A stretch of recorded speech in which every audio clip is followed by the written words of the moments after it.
Welcome to Athletes Unlimited Pro Softball presented by Mizuno.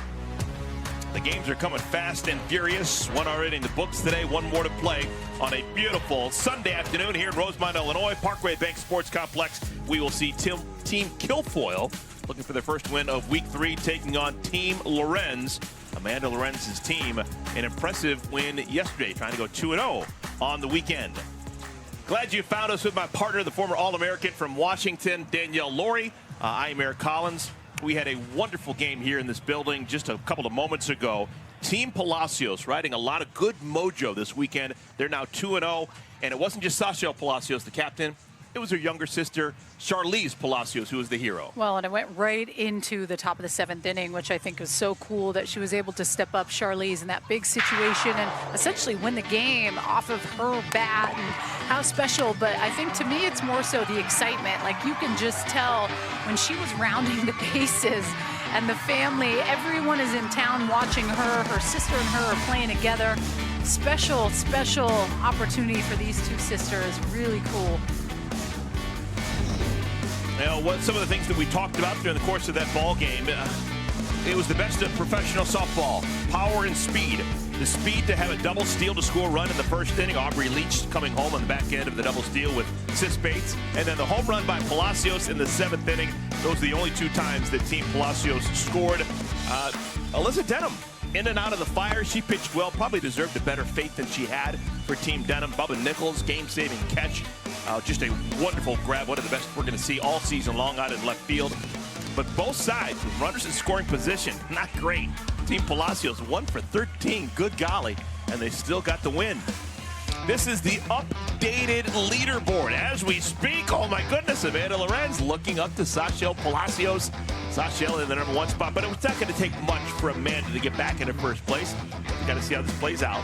Lexi Kilfoyle, the captain of Team Kilfoyle, she's in the 3 spot. Haley McClenny retiring at the end of the year.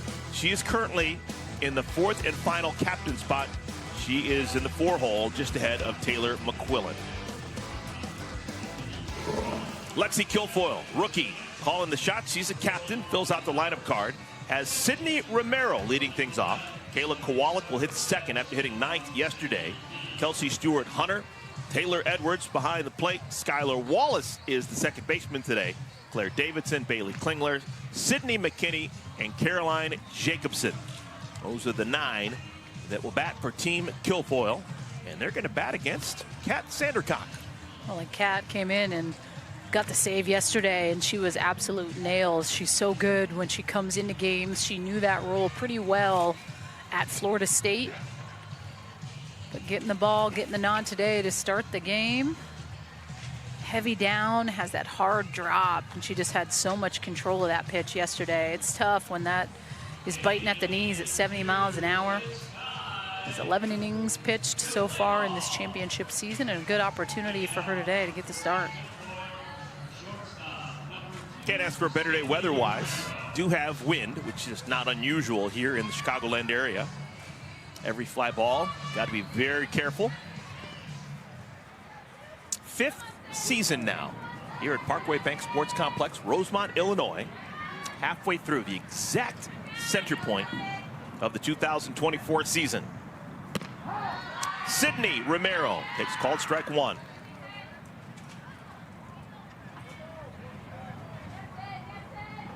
Sydney Romero leading things off. Yesterday the leadoff hitter was Victoria Hayward. She's not in the starting lineup today. Another good strike, 0-2. Yeah, and you see quite a shakeup in the lineup as well. You had Skylar Wallace, who was in the 2 hole, switched up with Kayla Kowalik, who was in the 9 spot yesterday.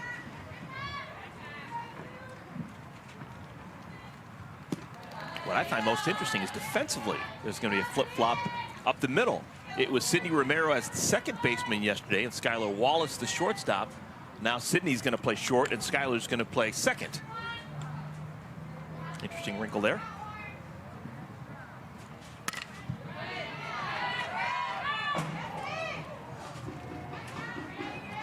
Sydney Romero, part of that machine out of Norman, Oklahoma. Played for Patty Gasso. Played for Patty Gasso, you can say you've been a national champion more often than not.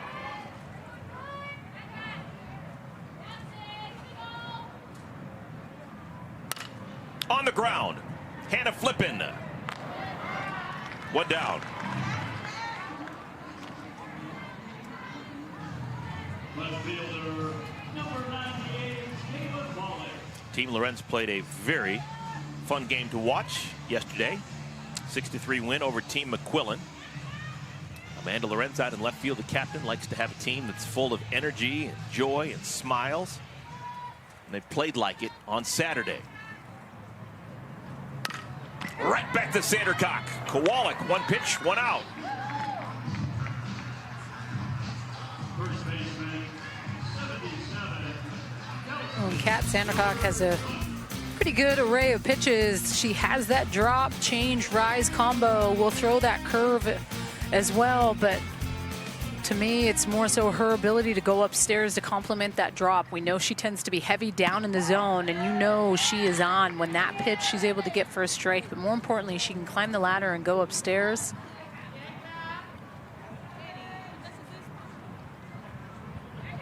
Kelsey Stewart-Hunter, 7 hits and 21 at bats.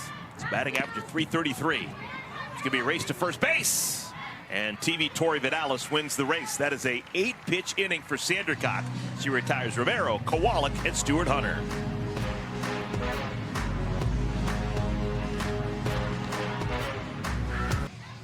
Team Kilfoyle couldn't score in their half of the first inning. Now Team Lorenz is going to head to the bat rack. We will see Tori Vidalis if anyone gets on. Vidalis hitting in the cleanup spot. She's found her swing, Danielle Laurie. She sure has. Pops was in town for a little hitting lesson.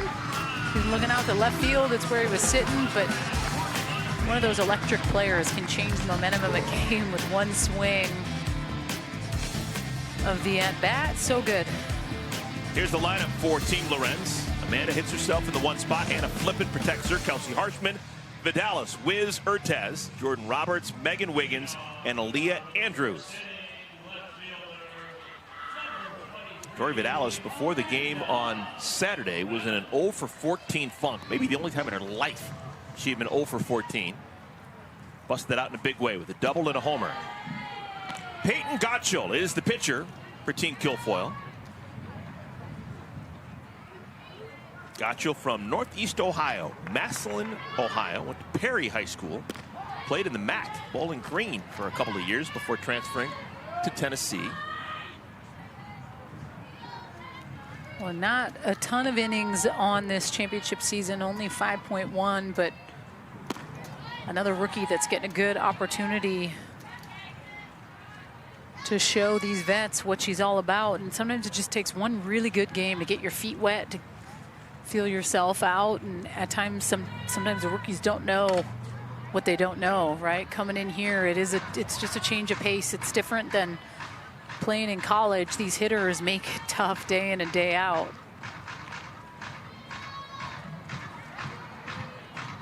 Amanda Lorenz, 409 batter, with a homer and 4 runs batted in. Oh. 3 balls and 2 strikes. Comfortable spot for Amanda, batting with 2 strikes. It's not going to take much for her today to get back into the leader spot. Currently in the 2-hole. To short, Sydney Romero. Bang, bang play at first, and Amanda's out number 1. Shortstop, number 19, Hannah Flippin. This is what Peyton Gottschall brings to the table. Has that good off speed, but to me, it's the curveball. That's the bread and butter pitch. She throws it on both sides of the plate. She can climb that ladder with the rise and has that screwball as well, but you know she's on when she throws a pitch like that. That backdoor curveball is a pitch that looks like it's going to hit a right-handed hitter or tail back in. Tough pitch into those righties as well as away from those left-handed hitters. Hannah Flippin flips it foul. 0-2 to Hannah. Hannah began the day 25th out of 60 players on the leaderboard. 4 hits and 20 at-bats on the year. She was a must-have for Amanda Lorenz when Amanda was named the captain. And Amanda knows what she's doing. With the win yesterday against Team McQuillan, Amanda Lorenz is now 3-1 as a captain. Teams have been consistently good for the last couple of weeks. Well, I know if I ended up being a captain, I need to have someone that I can bounce ideas off of, and that's a good trusted friend. I mean, these two are close. They know each other very well, and Amanda Lorenz said it yesterday. There's no one like Hannah Flip in the knowledge that she brings in the game. She's someone that at times sees the game different. So to be able to pick her brain on lineups and just the different things, I think has helped elevate this team a lot as well. Both Lorenz and Flippen have gone to 3 balls and 2 strikes against Gottschall. And Gottschall strikes her out. 2 down. Next up, the second baseman, number 10, Kelsey Horchman. It's a really pretty pitch by Peyton Gottschall, just painting corners with the curveball on the outer half. A lot of confidence in this battery together. Taylor Edwards has just been phenomenal behind the plate. Such a good calming presence for these pitchers. When you strike out, Hannah Flippen, you've done something. I remember back in 2021, Flippen, she only hit 267 somehow, but she had 15 games and 45 at bats with only 1 strikeout. 1 strikeout in 15 games. She strikes out here against Gottschall. Hammer, Kelsey Horchman to deep left field, and making the play in the wind is Kayla Kowalik. That was an adventure. An adventure, but it ends up being a 1-2-3 inning for Gottschall. Scoreless to the second we go in Rosemont.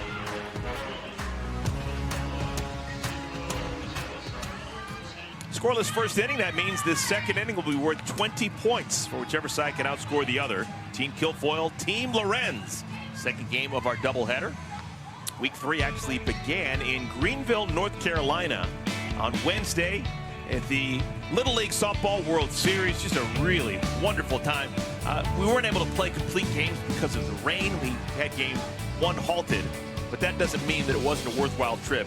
You can just see on the faces that, man, it meant a whole bunch for these kids to meet these wonderful professional softball players. One of them, of course, Erica Piacastelli, who joins us now. She's our star in the stands. Played a game earlier today. Hey, Erica, how you doing? There she is. Erica, can you hear us? What's up, you guys? What's up? We're doing okay. Say hi to the camera. Who are you with, Erica, in the stands right now? I'm with my girls. This is my girl, Aria. Say hi. Hi. Hi. Hello. Hi. Hi. Yeah, I'm here with my girls. Hey, Greenville, North Carolina, earlier this week, Little League Softball World Series. What was your experience like? Man, the Little League World Series is always so much fun to go, especially when my team's there, Team Italy. They're the cutest girls, but this season especially was super special because they're actually from my hometown, my home region. So I knew a lot of the girls, and my mom coaches some of the girls as well. So it was really nice to spend some quality time with them and watch them play some good games. Well, I was going to say, does it make you emotional when you see little girls get emotional over you and want to have the same hair and all those little things?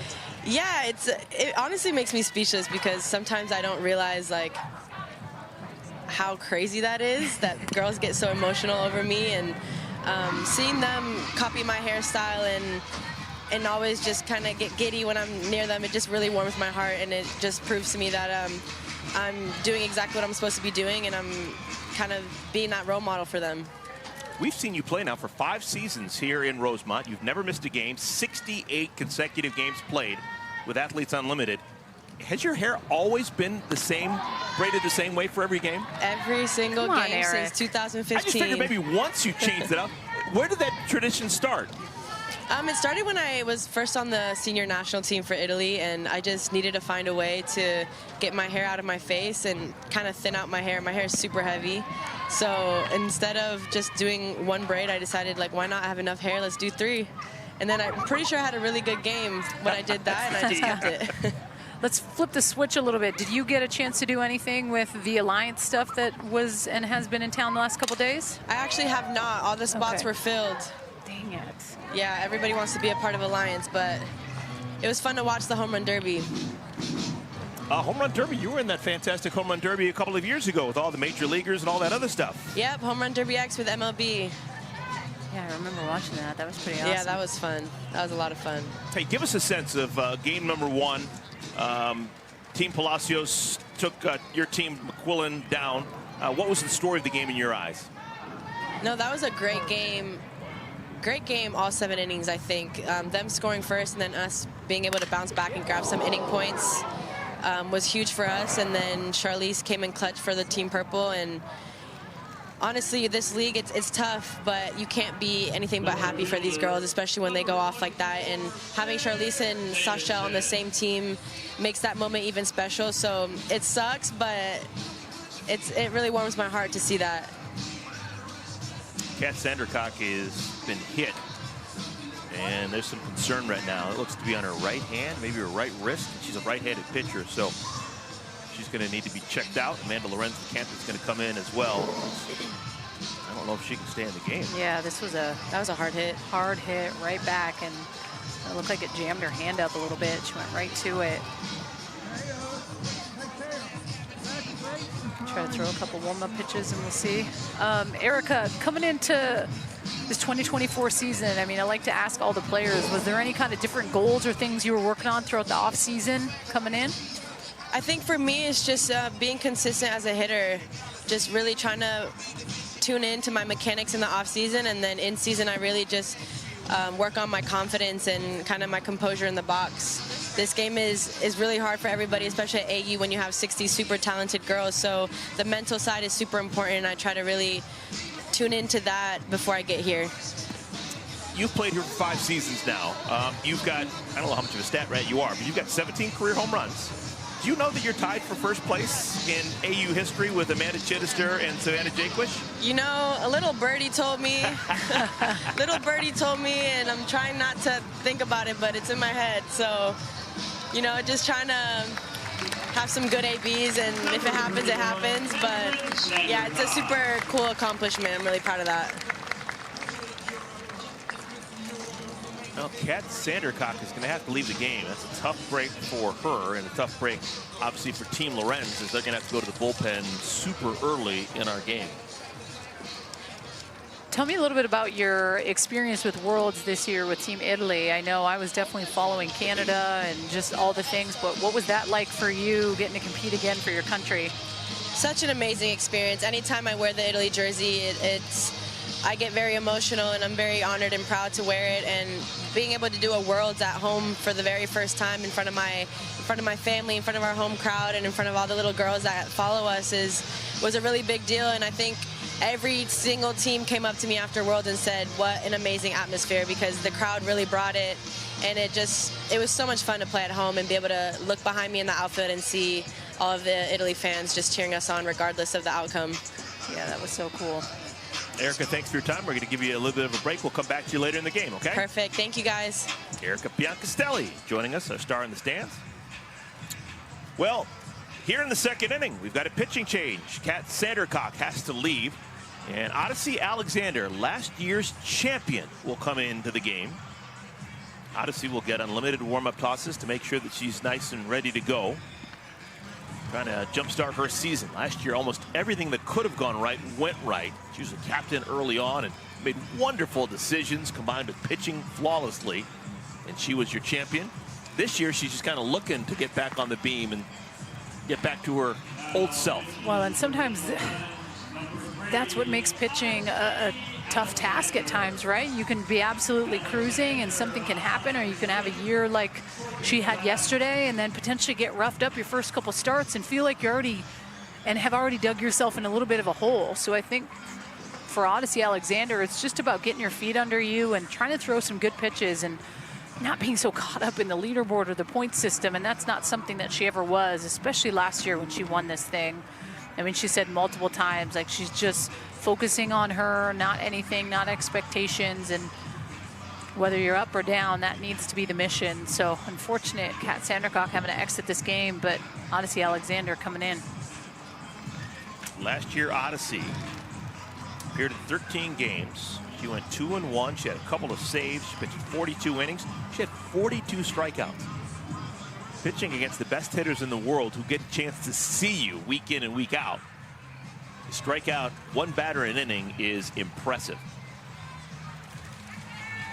Okay, she's ready to go. Runner on at first base is Skylar Wallace. This is Claire Davidson.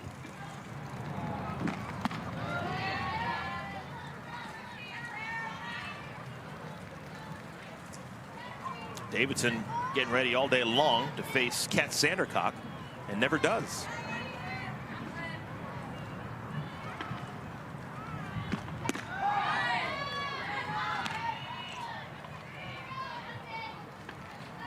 Davidson off to a good start as a pro.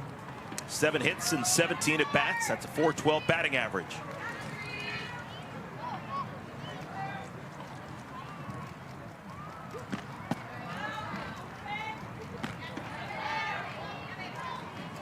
Yeah, I feel like Claire Davidson has been a whole lot of fun coming in as a rookie. Just has given really good, consistent at bats. She's come up clutch in some big situations. The numbers offensively don't lie. She's seeing it well.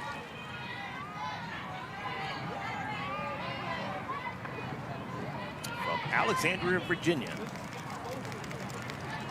Got a couple of Virginians here. How about that? Odysseus and Boydton, Virginia. There goes the runner down to second, and no one's covering the bag. Heading over to third base, that's dangerous. And making it with a slide is Wallace.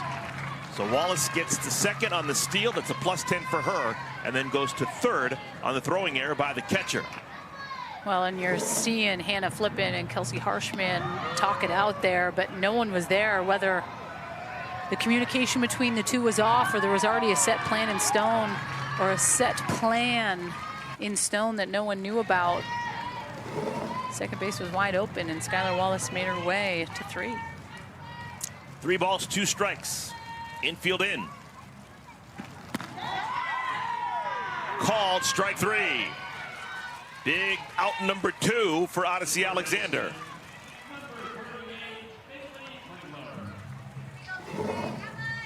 This is a clutch pitch by Odyssey on the outer half, expanding the zone a little bit. Next in line, Bailey Klingler. Under third, 2 outs, clubbed foul.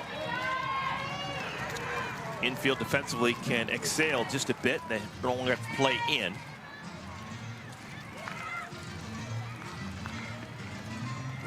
Klingler, 5-year college player. Started at Texas A&M, finished at Washington. Yeah, she did. When you play at Washington and you get together with your teammates, do you have to talk in husky voices? No. Did I go husky there? I didn't know. Klingler comes from good stock. Her dad, Jimmy, college quarterback at Houston. Her uncle, David Klingler, was one of the all-time legends Houston Cougar football. Played in the NFL with the Cincinnati Bengals. Klingler doing just fine herself. Batting average of .420 as a college player at Washington with 57 homers. Won the Pac-12 Triple Crown in 2022. Little number, tough chance for Odyssey! Not in time! Klingler's speed results in a run for Team Kilfoyle. And some good rollover inning points on the line here. These 2 combined innings worth 20 points if Team Kill or Lorenz is not able to score in the bottom half, but I love it, running it out so hard. It's just kind of one of those things, there's nothing that you can do. The throw is on the money, but Klingler, a lot of speed up the line. First run of this ball game. Sydney McKinney next up. She takes ball 1. That's still not an earned run for Kat Sandercock. There was an error that allowed Wallace to go from second to third. Lifted into the air, left field. Easy play for the captain. Lorenz side is retired. So it's officially an unearned run, but it is an official run for Team Kilfoyle. They're trying to win this second inning. They lead 1-0 over Team Lorenz.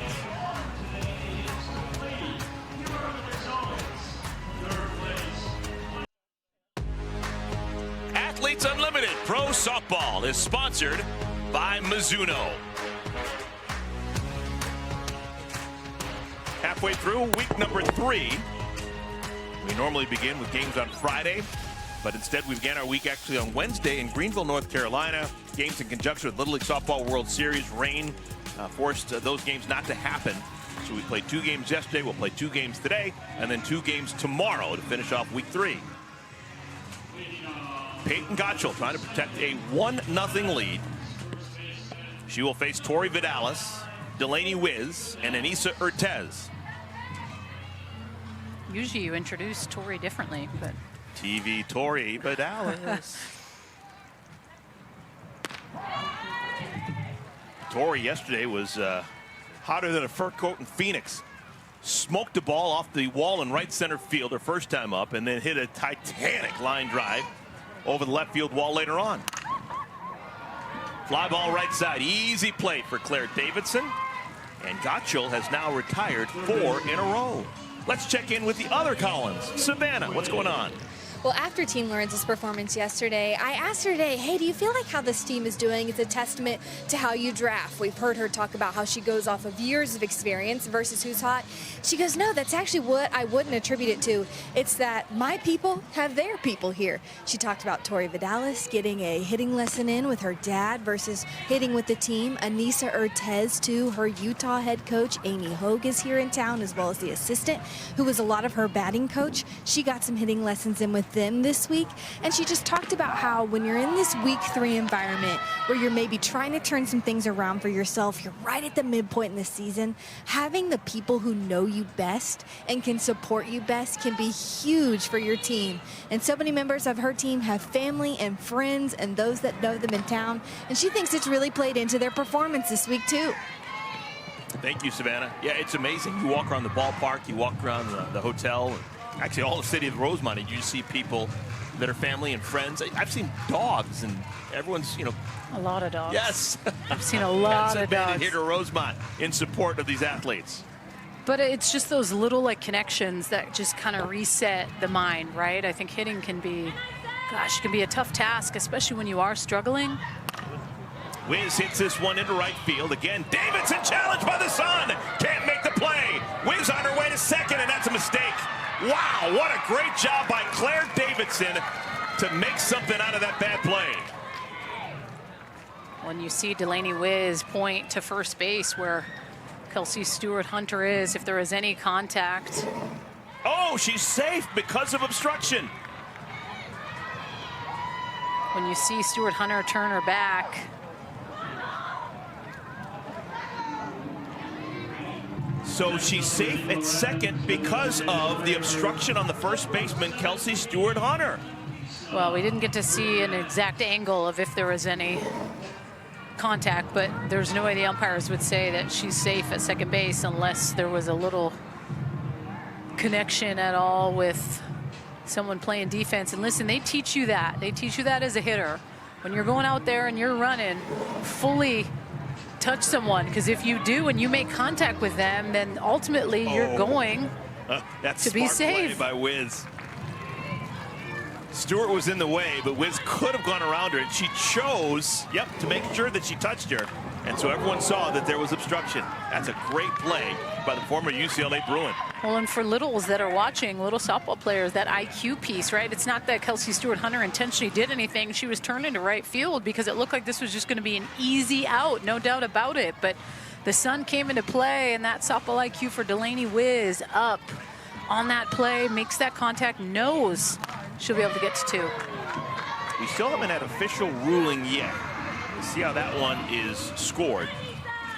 There's a chance that they're going to give Wiz a double. All right, not official, but we're starting to hear single and then an error on Stewart-Hunter, the first baseman, for her obstruction. This is E9. E9. Well, they've got a hit on the scoreboard, too. Yeah, it just came up on the scoreboard last play, E9. No, the hit by Team Lorenz, it says they have 1. We'll get to the bottom of this.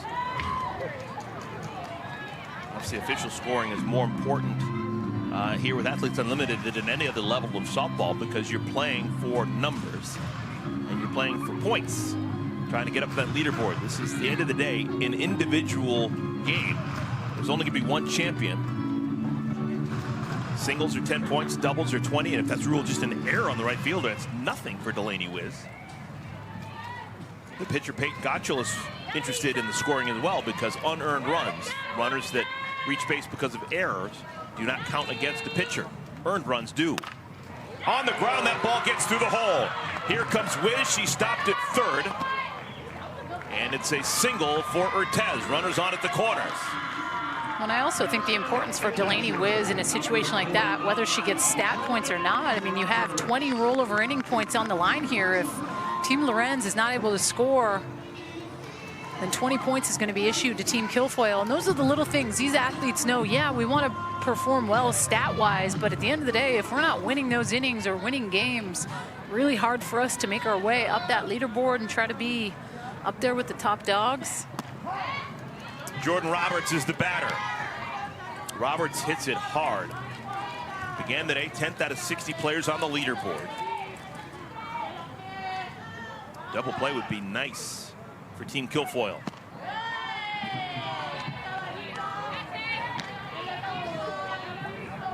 Okay, just to put a period on it, just handed a note. Delaney Wiz was credited with a single, and an error on the first baseman Stuart Hunter allowed her to go to second.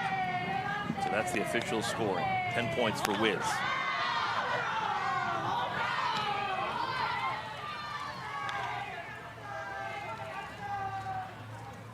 Roberts, her 5th year here with Athletes Unlimited.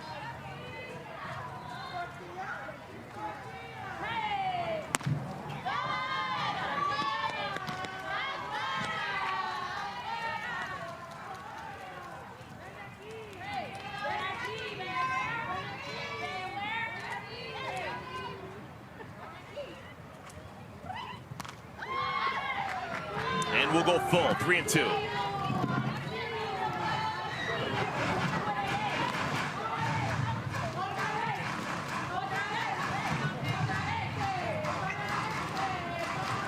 Cheers going down.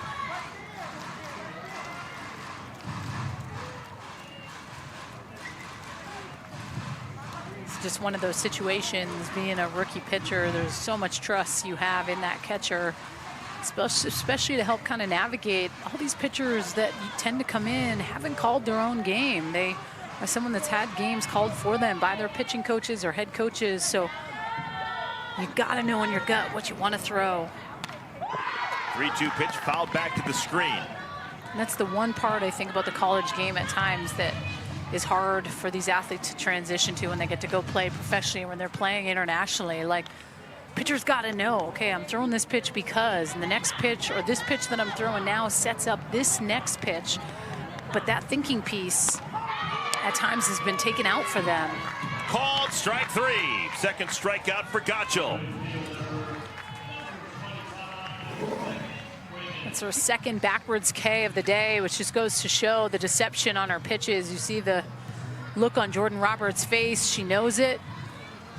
And that's at times where you'll guess as a hitter, because her backdoor curve is such a good pitch on the inner half, she can freeze you with the away. Megan Wiggins. An Athletes Unlimited original. Megan Wiggins playing in her 100th AU game.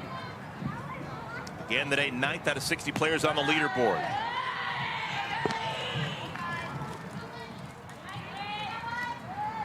Megan, a Georgian. Played at the University of Georgia. One of the best power speed players in the history of the SEC.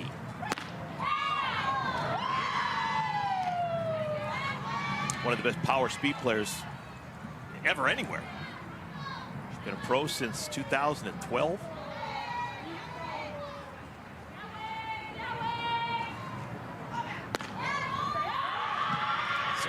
Pitches. 3-1, trying to win the inning. Team Kilfoyle scored a run top of the second inning, trying to put a 0 on the board.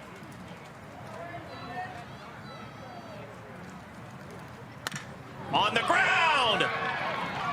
What a play by the shortstop, Sydney Romero. Deep into the hole, her only hope was to get it to second, and she does. That makes it an inning win, plus 20 for everyone on Team Kilfoyle. And I couldn't help but just throw my hands up in the air after she makes this play. You think for sure this is a run scored on the money. So good, Sydney Romero. Wow.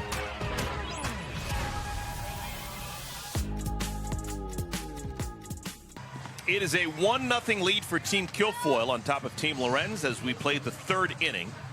At 1 run for Team Kilfoyle on the top of the second inning, it holds up, and so they've now got a +20 for everyone on their roster for winning innings 1 and 2. Joining us now here in this third inning with a microphone out in left field is Amanda Lorenz, one of the best hitters in the world today, who's also a pretty darn good left fielder as well. How you holding up there in that wind out there in left field, Amanda? Hey guys, so far so good. Amanda, you've done a really good job and impressed a lot of people with your job as a captain over the last couple of weeks. You're now 3-1 in 4 games as a captain. Is it coming naturally to you? No, I would say I'm trying really hard just to put these amazing people in the best place to succeed. Trying to get them comfortable and give them space to thrive. So I'm trying. I know when I was a captain last week, I was like, you know what, this is uncomfortable. I'm going to let myself be nervous for a little bit, and then I'm going to lean in. I'm going to try to get better, and this is an opportunity to grow, so I'm excited. A little bit of a lineup change for your squad today. Yes, Flip, yes. Was that something you and Hannah Flippin came up with, or give me the scoop on kind of the changes you made in your lineup? Yeah, I mean, I run everything by Hannah Flippin. I think that, like I said in the chair chat yesterday, I think she is like the most elite softball mind in our game. So, but yeah, just Tori is clicking and Anissa, they're clicking. So want to give them more at-bats, as many at-bats and opportunities as possible. So that's really where it came from.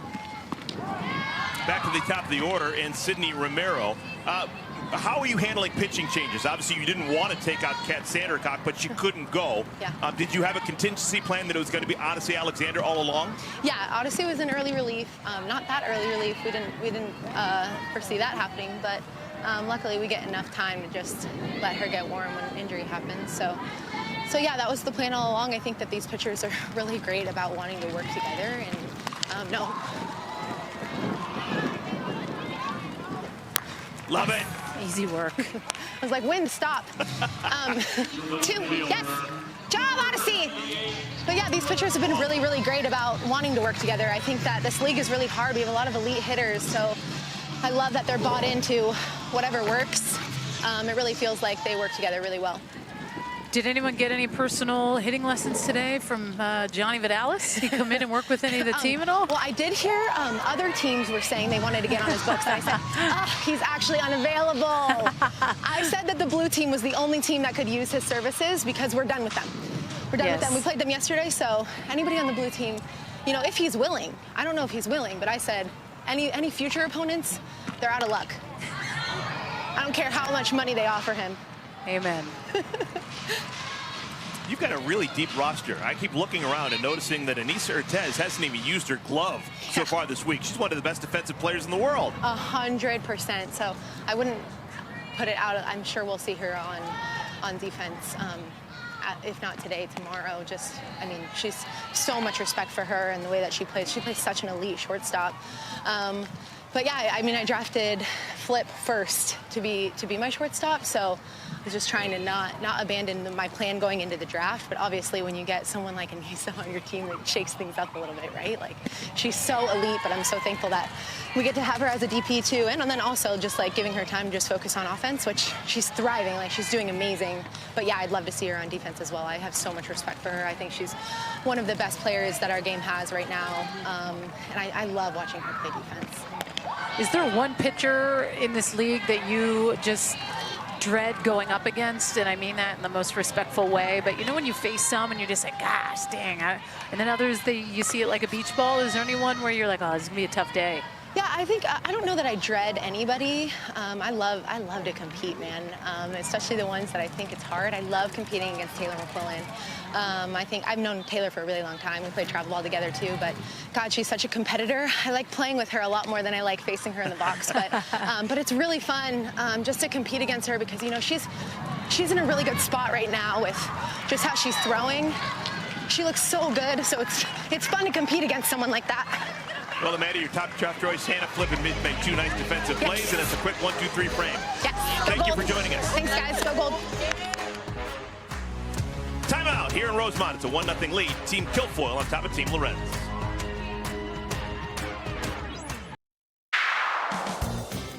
One of the most emotional moments of the championship season so far. Charlize Palacios, a home run in the 7th inning of game 1. Yeah, top 7, stepping up, swinging first pitch, absolutely crushes this. Puts the team on her back, puts her big sister on her back and says, hey, let's go, and that was huge. Team Palacios led by Sachel Palacios and her sister Charlize doing their thing. These are your Game 1 MVPs brought to you by the U.S. Air Force. Charlize, MVP 1, not a surprise. Plus 60 for her. Megan Ferrero got the win out of the bullpen, plus 40 with MVP 2. And Bubba Nichols didn't win the game, but with what she did offensively and defensively is MVP 3 plus 20. There was no defensive MVP. I'm sure that Bubba Nichols may have gotten votes for that. But if you're one of the top 3 MVPs, you cannot be a defensive MVP. Oh, that little girl just made a heck of a grab. I think she's still stuck in.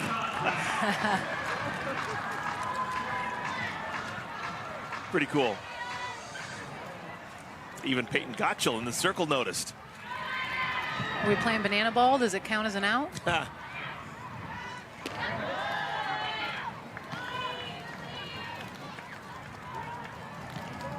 Aaliyah Andrews, last batter to face Peyton Gottschall, hitting in the number 9 spot in the order, leading off the 3rd.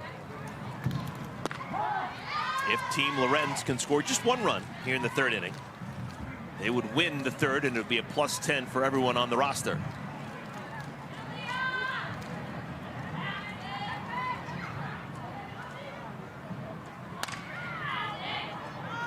Sounded weird.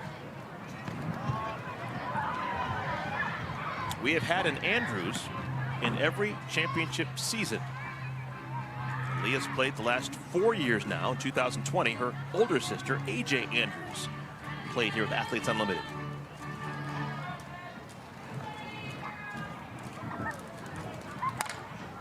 Into left field, slicing into foul territory. Kowalik makes the play.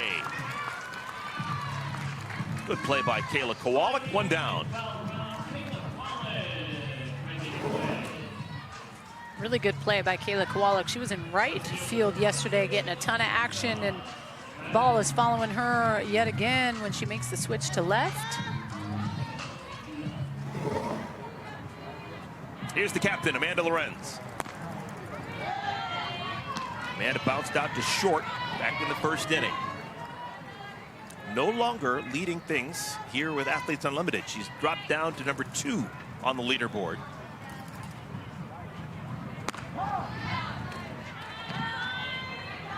Sachel Palacios, after that impressive performance by her team earlier today, she's number 1.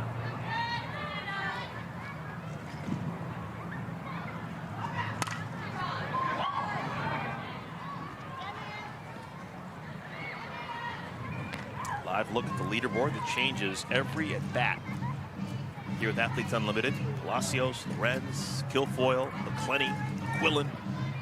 If you finish in the top 4 at the end of every week, you're a captain the next week.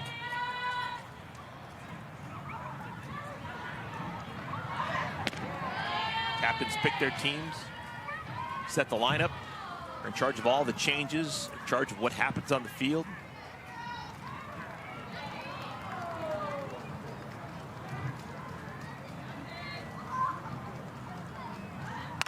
Hard into the glove of the first baseman, Stuart Hunter. One Florida Gator retires another Florida Gator. 2 down. Good job by Kelsey Stuart Hunter, playing way back behind the bag, knowing the pop of Amanda Lorenz when she could turn on a pitch. Good defensive play.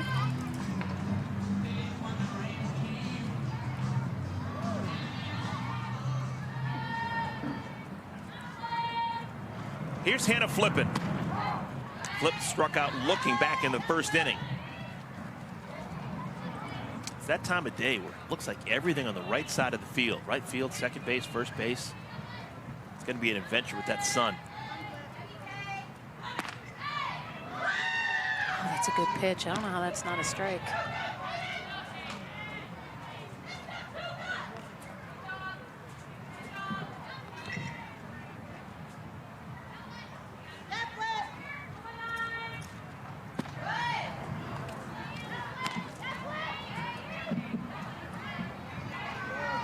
Flippin's best finish with Athletes Unlimited was 2023 when she finished 10th, which is surprising to me. She has always been, in my opinion, top 10 player in the league.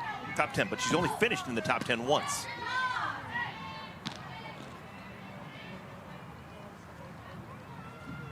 First year in 2020, 15 games, had 6 homers.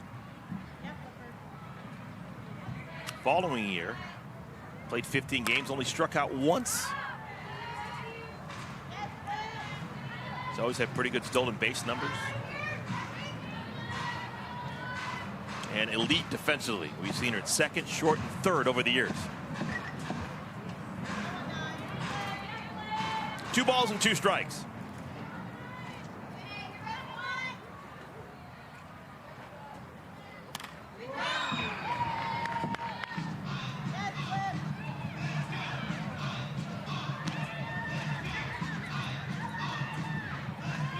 Talking to Peyton Gottschall's parents earlier today. I won't say which one, but one of the parents wanted to name her Patricia, and that didn't go over well with the other, and they said, let's compromise and do Peyton. So she came up Peyton.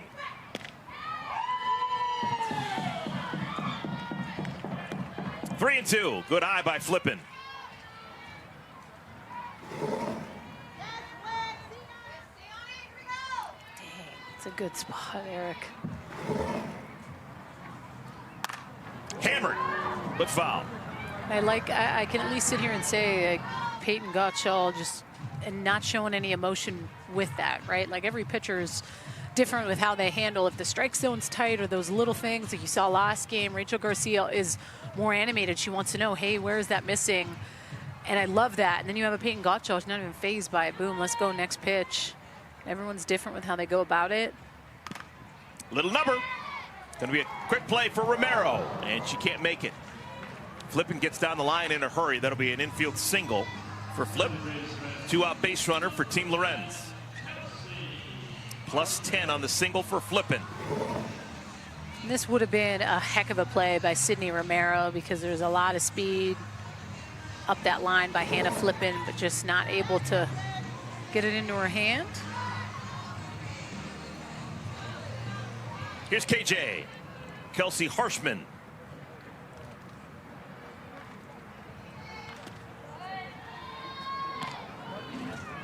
Harshman began the day with her number. She was 10th on the leaderboard. 10 out of 60 players. Was robbed of a hit her first time. Hit it to left field, and Kayla Kowalik made a nice play on her.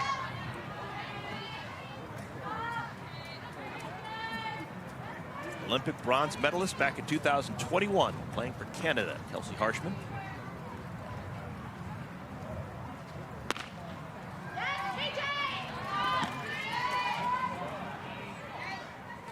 Still can't figure her out. She is from Arizona, grew up in Arizona, decided to play college softball in Wisconsin, which is a great program. Ed Healy's got a good thing going.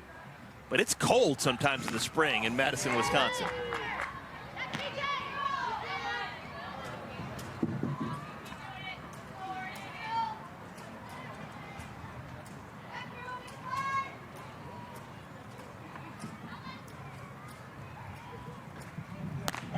Three and 2. Good lights by Kelsey Harshman, not chasing that pitch up. That's a pitch that Peyton Gottschall needs to have in her arsenal just to complement her side to side with that curve and back door. Walk is allowed. That's the first walk issued by Gottschall. And with 2 outs, 2 aboard.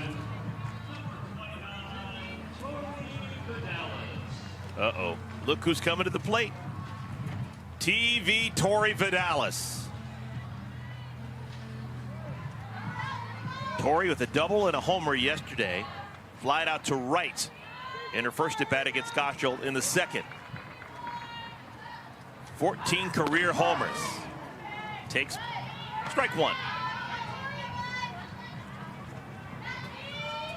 100th career game for Tori Vidalis. AU all-time leader in doubles and in total bases.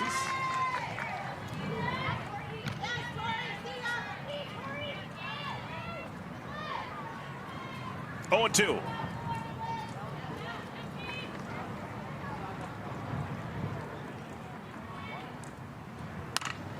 Into right field. Catch is made by Davidson. Side retired. Second time today the Vidalis has flied out to right. It's a scoreless third inning. 1-0 Team Kilfoyle on top of Team Lorenz.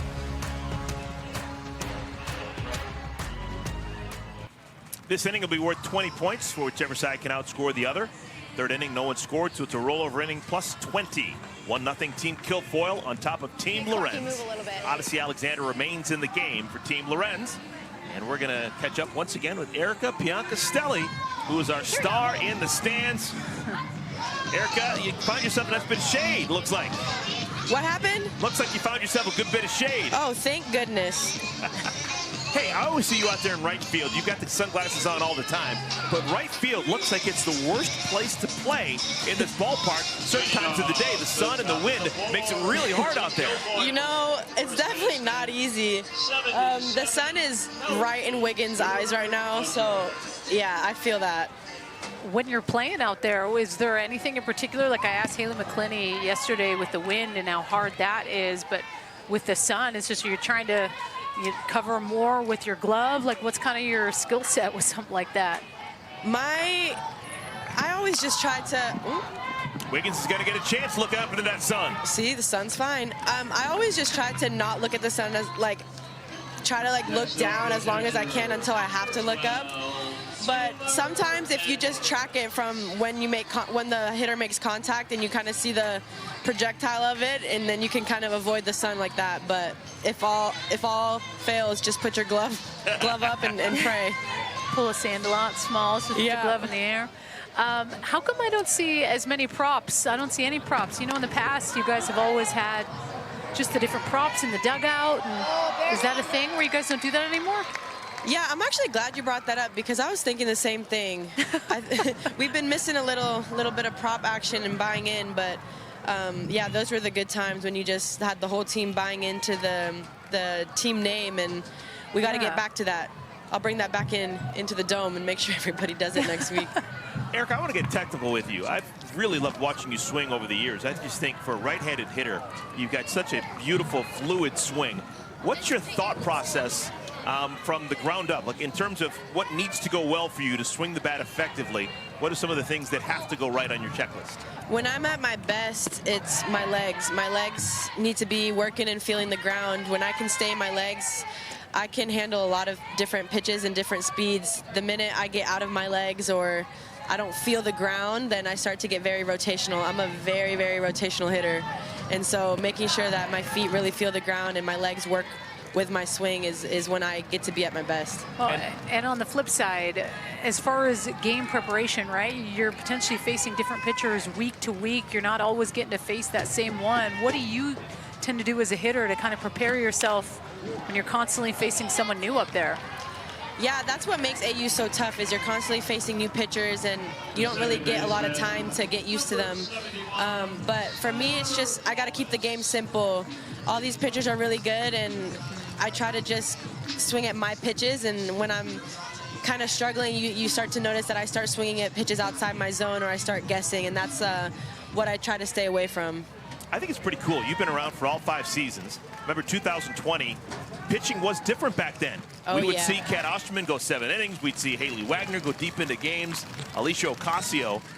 But something has changed over the years. You guys as players have adapted knowing how the game is played.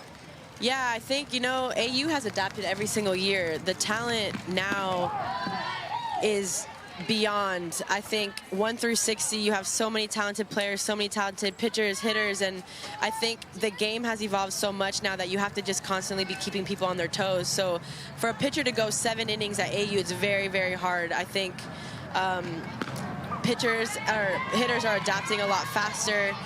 Catchers are calling different games, and it all comes down to how many times can I keep these hitters off their toes and not keep them on time. And so I think having the pitching rotations that we've been doing lately has been working for a lot of teams, and it worked against us this first game when they put Kegel in. It really got us off our toes. So if you know how to use your pitchers correctly, I think a rotation has been working really well. Great stuff. Love your perspective. Love watching you play over the years. Thank you so much, Erica. Our star in the stands, Erica Piancastelli. We'll be back with the bottom of the fourth inning in just a moment.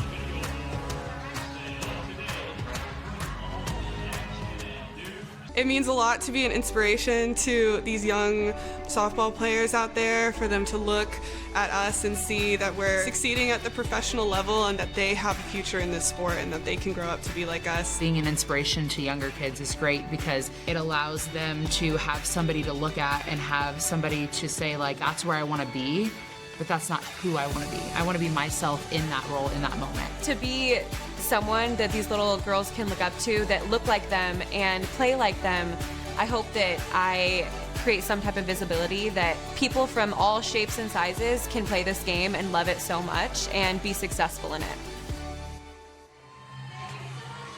Chosen by our Softball Player Executive Committee, A Fearless Pursuit is dedicated to empowering women and girls to live boldly, play fearlessly, and courageously create the lives they dream of. Whether it's through the examples of our athletes or the incredible women in their own lives, there are no limits to the greatness any of us can achieve.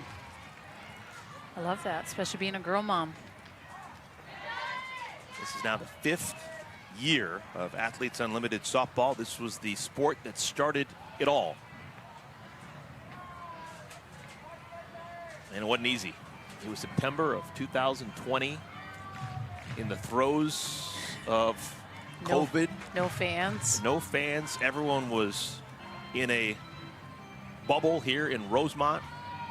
And it was a massive undertaking, a massive commitment by everyone involved. And it was such a success that it spawned basketball, lacrosse. Over the years, new sports are being added every year. And softball continues to just expand.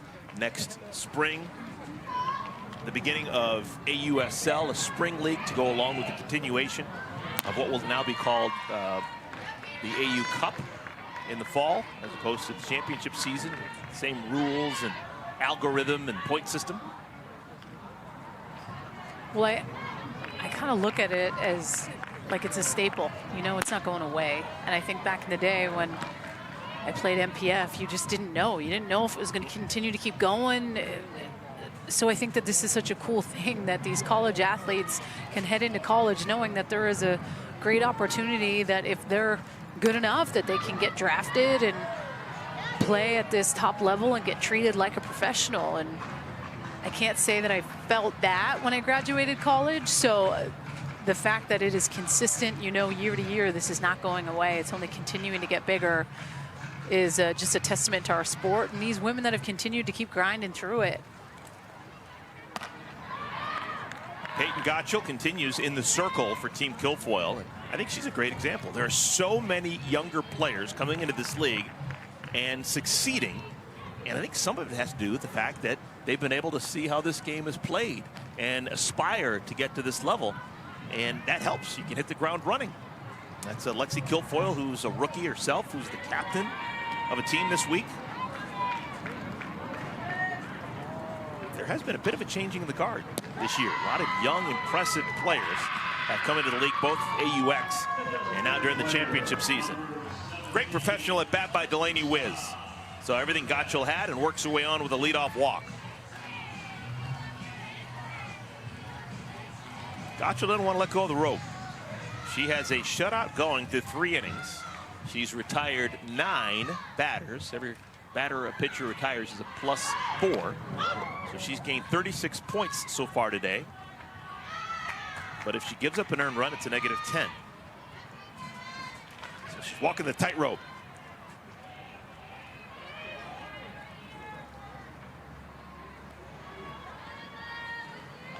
Anissa Urtez thumps it. Fair! Down into the corner. Koala cuts it off her throw to third. Not in time. Safe at third is Wiz, and taking that extra base is Urtez. They're going to give that a double to Urtez, her second hit of the game. This is a nice job. She just gets up on top of this pitch on the inner half, tries the bunt prior, but this is way better than that. Advances Delaney Wiz all the way to third base. It's a good job by Kayla Kowalik. She made it close at 3, but Wiz has some speed. A couple ducks on the pond here for Team Lorenz.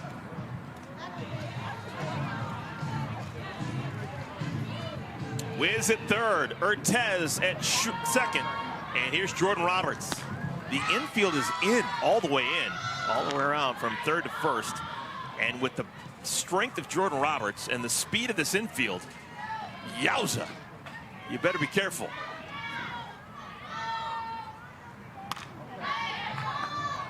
Gotcha would love a strikeout. What has been her strikeout pitch today that she should go to if she needs a swing and miss? It's been that curveball. She's been able to have some good success with that pitch away from those right-handed hitters, and the backwards K on Jordan Roberts prior with the curveball away. To me, that opens up the inner half because you know Jordan Roberts is not going to get beat on the same pitch. So if you're going to go back away with the curve, expand the zone, no doubt. But I do think it opens up that inner half with that backdoor curveball. But I think more so it really comes down to these rookies being able to respect counts and who's up and the damage that they can do. So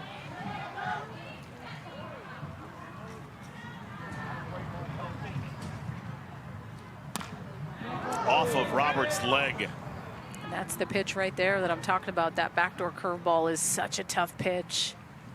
We've just seen Jordan Roberts get beat up. She got hit twice yesterday behind the plate. The true softball players know there's not a greater hurt than hitting it in your shin. It's just a painful process. It's about 3 weeks of...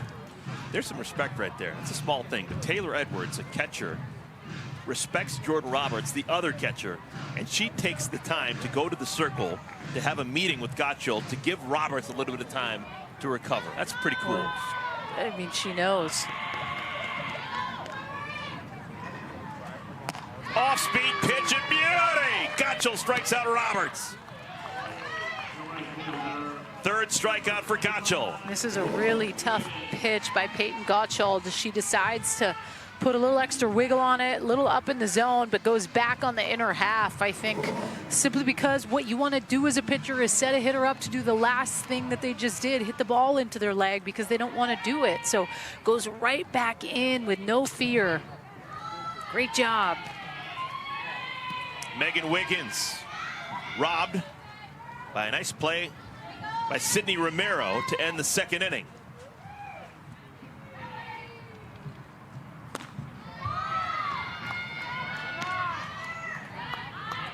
A medium deep fly ball would be enough to score the run and be an inning win. Plus 20 for everyone on Team Lorenz.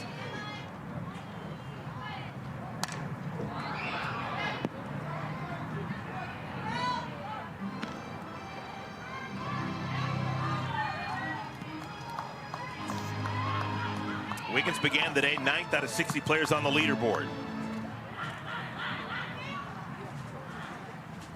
She's fallen out of the top 10. 3-1. There is a base open at first. Leah Andrews is scheduled to bat next.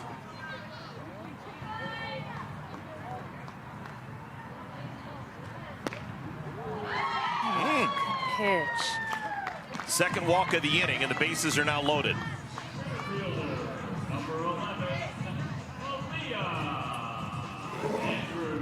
It's a really good spot on the inner half.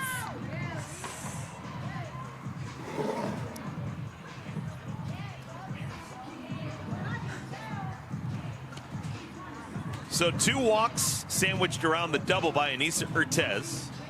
And we've got runners on at first, second, and third. And Aaliyah Andrews will be the last batter to face Gottschall for a second time. Lexi Kilfoyle is the captain. She can make decisions about when she wants to lift the pitcher. She does have activity in the bullpen. But it's going to be Gottschall trying to get herself out of this pickle.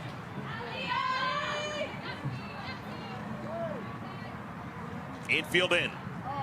Plays probably at the plate. Called strike 1.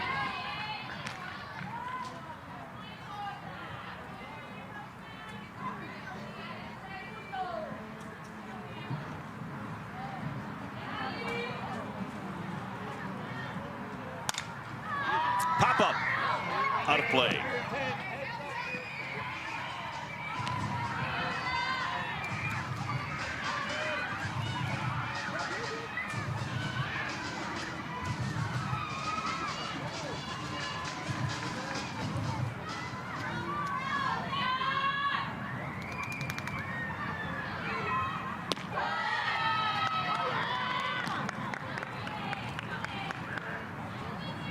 Second consecutive close ball game today. It was a 3-1 Team Palacios win over Team McQuillan earlier on this field. Softly to short, plays in front of Romero, and she makes it. Force out at home, 2 down. Left fielder, number 23, Amanda. It's a nice job by Sydney Romero. You see the defense in. Charges it, throws on the money to Taylor Edwards. It's no doubt about it. Aaliyah Andrews is getting down the line, but sometimes the pressure of those moments are big. Well, we're going to have a pitching change. We've gone through the lineup exactly twice. And Lexi Kilfoyle says, you know what? We're not going to run the risk anymore of them figuring out Gottschall. We're going to bring in Peyton St. George. So the veteran from Duke, Peyton St. George, will come on. They call her PSG. One Peyton replaces another. It's Peyton's place here at Rosemont. Back in a moment.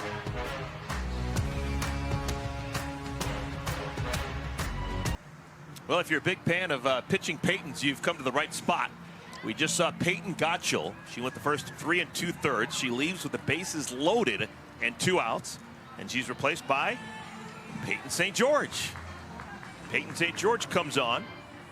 And she will have the bases loaded, 2 outs, facing the captain of Team Lorenz, Amanda Lorenz. Yeah, no big deal. Here's Amanda Lorenz.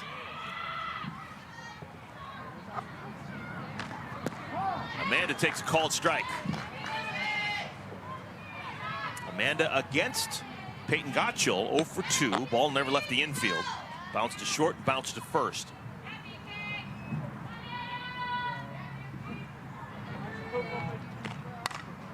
Drilled into the gap, right center field. Making the play is Caroline Jacobson. Ball hung up just long enough for Jacobson to make the play and save the inning for Team Kilfoyle.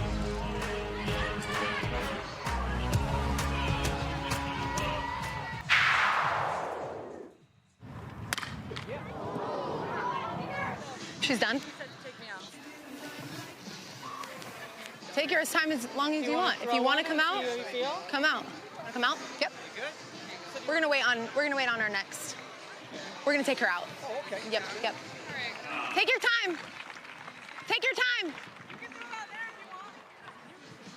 You can throw as many as you want in there. We can wait as long as you need because of an injury. So if you want to keep throwing in here, throw in here. If you're ready to go out, then you can throw as many as you want out there. Okay, I'll throw out there. Okay, great. Take your time. The great communicator, Amanda Lorenz. Probably didn't expect to have to make a pitching change way back in the second inning, but had to when Kat Sandercock was hit on the hand. Yeah, and to just be the calm presence throughout a little bit of chaos, I think is really important. So for her to reiterate to Odyssey Alexander, hey, take your time. There is no rush for you to come in here, that injury timeout. But when it's crazy and it's hectic, it's like, hey, we need you, let's go, let's go. It just kind of sets a different type of tone. So the captain, Amanda Lorenz, keeps it calm, cool, and collected and passes it on to Alexander, who's been coming in, throwing pretty well. Odyssey Alexander has faced 9 batters and retired 8, including 7 in a row. This is the first batter she'll face for the second time. Claire Davidson on the ground, right side, stays fair. And Tori Vidalis tags out Davidson on the way by. Oh, you want to see how these teams get drafted? Tune in this Tuesday, 1 p.m. Eastern Time, with host Savannah Collins, no relation, to follow along with the draft picks and chat live with other fans like you. For more details, follow us on social at AU Pro Sports. I mean, people were definitely thinking there's like a connection. I'm glad you reiterated to them that there's no relation. Savannah's been involved with Athletes Unlimited for a long time now. Dialed in. Bailey Klingler. Klingler's got a little bit of Erica Piancastelli in that right-handed batter's box. The way that she kind of dangles that left front foot in the air before striding forward.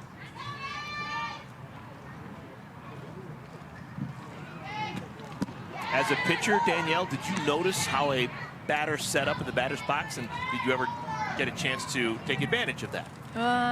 You definitely recognize where they set up in the box, whether they're way on the plate or they're up in the box.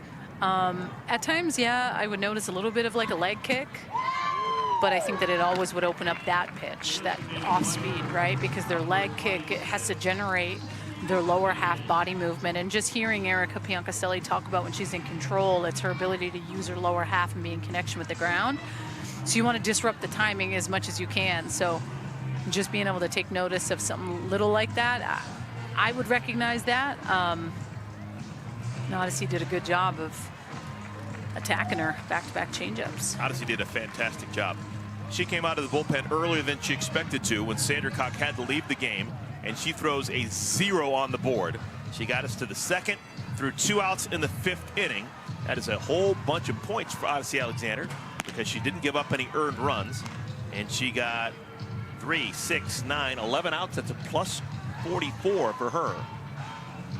I love it when you do math on air. I did the math wrong. You know. She got 10 outs, so it's a plus 40. Yeah, see, that's why I choose to not do that. Yeah, small mistakes. But Mariah Masson comes on. If I could get any of these like stat updates, Rob, I'd love some. You want to send any cards my way? I know Eric's getting all the information. You're just leaving me out over here. So the first game we had today, the starting pitcher for Team Palacios was Kayla Beaver. Didn't factor in the decision. Now we have an Oregon State Beaver in the circle with Mariah Masson. Yep. Masson comes out of the pen with that hard velocity she throws. And she threw yesterday. She threw well. I think what kind of separates her is she does just have confidence being able to go into hitters underneath the hands. She throws hard, has that good curve ball. Will go upstairs if she needs to, has the changeup, but relies on that drop and that curve and that rise.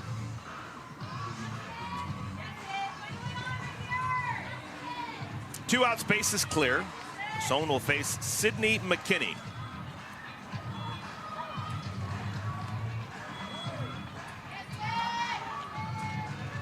McKinney flied out to left field against Odyssey Alexander in the 2nd inning. That 2nd inning was the only inning in which we've had a run. Skylar Wallace hit the ball off of Sandercock, who was ruled an infield base hit. She stole second base, moved to third on a throwing error by Jordan Roberts, which probably shouldn't have been a throwing error on Roberts because the ball only went into center field because no one covered second. Yeah. And with the runner on at third base, Bailey Klingler got a base hit to score the game's only run. Into center field, softly hit, but well placed. 2-out single for McKinney.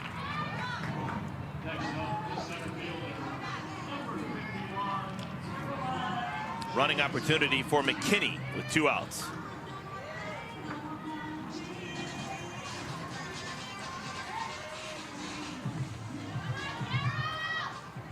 Caroline Jacobson.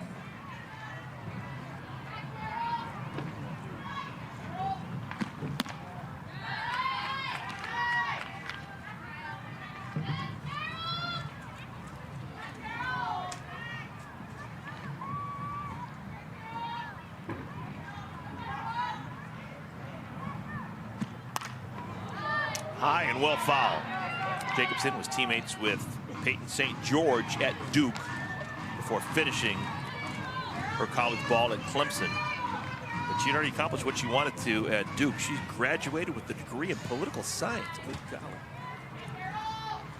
They don't just hand out those degrees at Duke.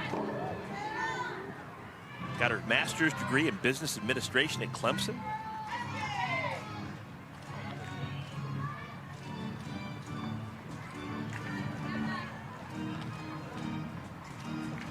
Ball and 2 strikes to Jacobson.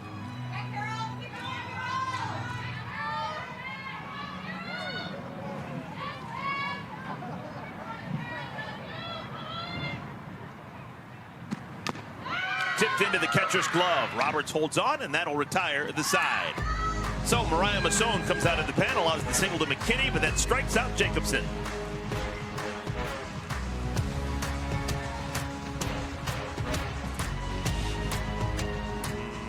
Fifth inning, Team Lorenz with just one run here. They get 30 points for everyone on the club. They need to win this fifth inning. That means they'd win the third, the fourth, and the fifth. How would you like to have a chance to win a softball autograph by all of the AU Pro Softball athletes? Well, now you can. Go to auprosports.com/enter to register today. Leading off the bottom of the fifth for Team Lorenz, the shortstop, Hannah Flippin. Everyone's favorite palindrome steps to the plate. Her first look at Peyton St. George.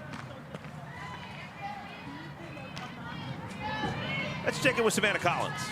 Well, we know these hitters are always trying to get a little bit better, and Hannah Flippin is no exception to that. Coming into this summer of softball, one of the things she's been really focused on is timing windows. Of all the different parts of her game when she steps into the box, she's trying to be on time for more pitches. It's something that she's really been honing in on the past 2 years, actually. To kind of explain it, she wants to have a deeper window, let the ball travel further so she has more time to see it as it's coming towards her.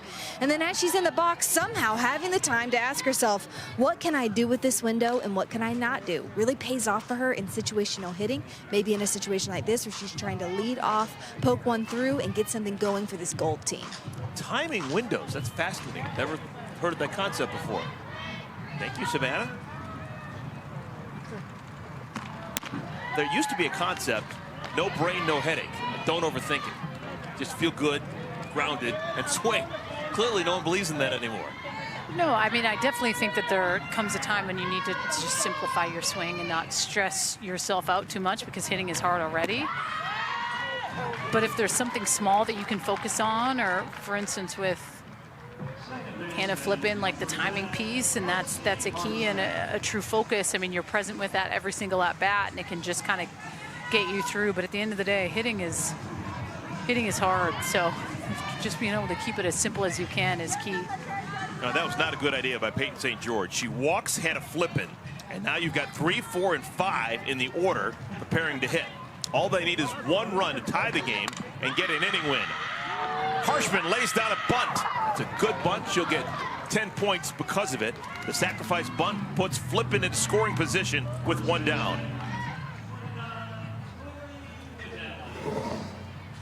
Well, now it puts a couple of your big boppers in an opportunity to have some solid rollover inning points on the line. 30 to be exact. Now Tori Vidalis has been swinging it. See her make an adjustment here. We've had 2 F9s. Right back into the glove, a PSG double play! Oh my goodness, look what I found! That tight end ended inning with style. Vidalis to Peyton St. George to the second baseman, Wallace covering. I don't think there's anything else you can do. Tori Vidalis can't hit it any harder. Right back. This was actually scary. The hand-eye for Peyton St. George to get her glove on this, and then to hear the defense behind her to make the throw. This was money and clutch at the same time. Heads-up play for Peyton St. George.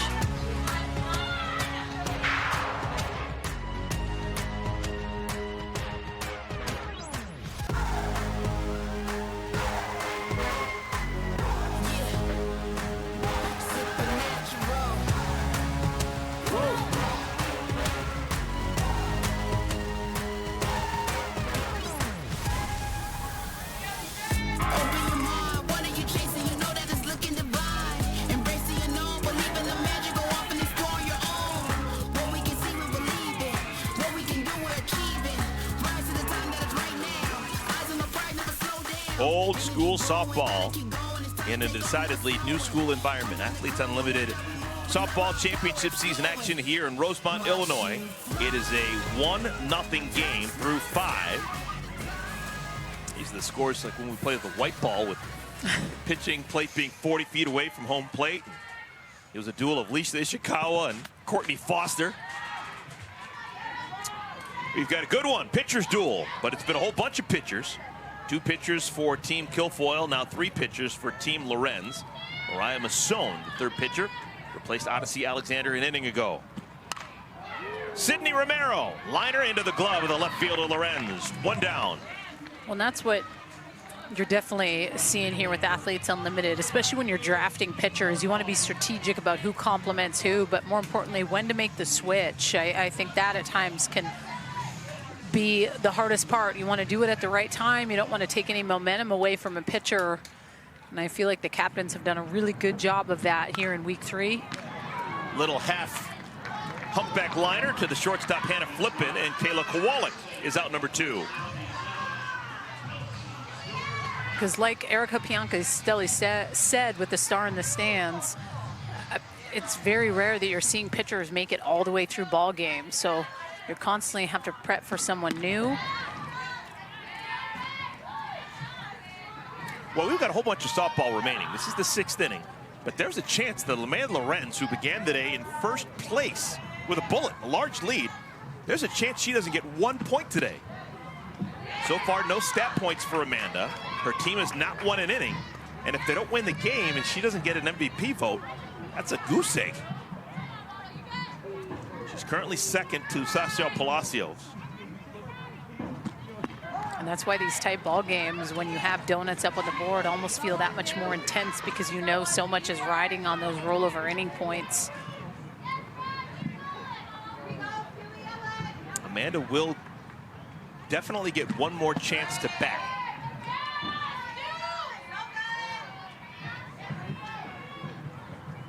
Three balls and a strike to Kelsey Stewart-Hunter.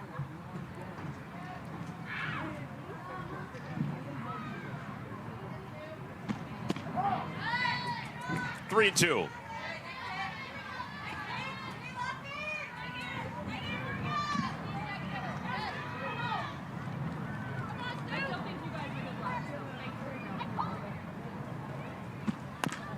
Little number, Wiz. Nobody beats the Wiz. 3 up and 3 down. Masson has done a good job. He's retired 4 in a row. It's still a 1-0 lead for Team Kilfoyle.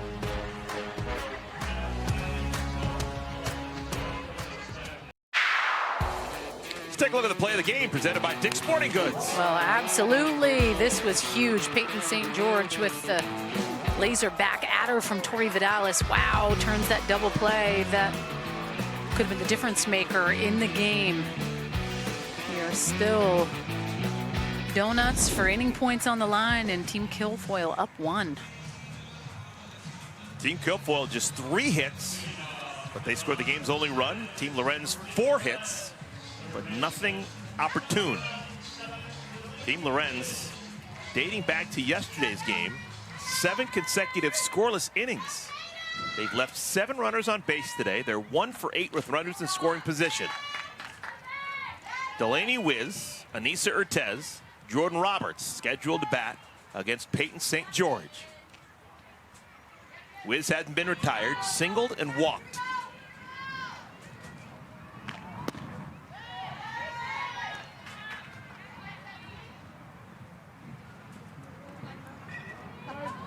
Oh boy.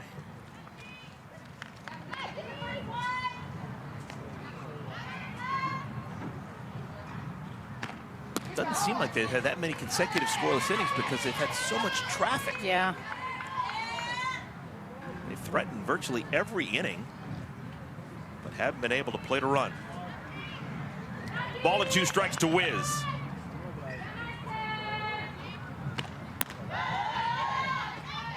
Good lights. Delaney Wiz, rise ball, up in the zone.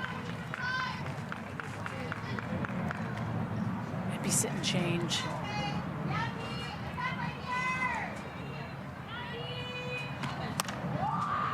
In the air, right center field.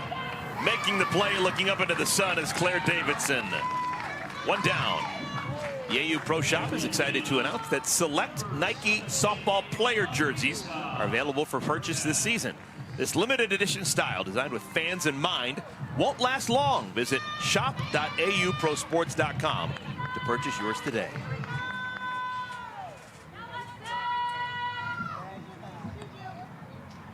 Anissa Urtez, 2 for 2. She singled in the second, doubled in the fourth. Can she continue the line going and get a triple here?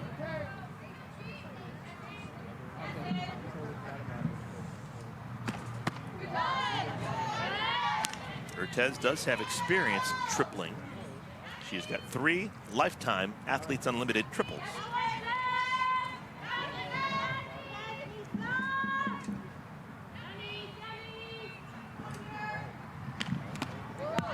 Foul tip back to the screen.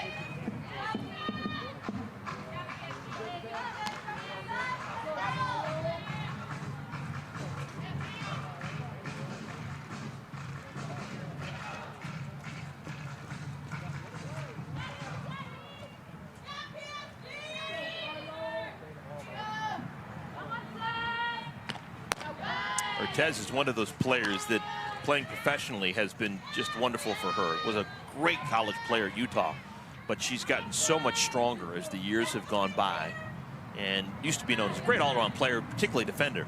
She has become elite with a bat in her hands because of the strength and the fierceness that she plays with in the right-handed batter's box. Well, and the older you get, the more experience you get, you play better. It's just unfortunate at times women don't get to compete well into their 20s and into their 30s because there hasn't been, at times, opportunities for everyone. Got her off balance, skies it to center field. Jacobson, 2 down.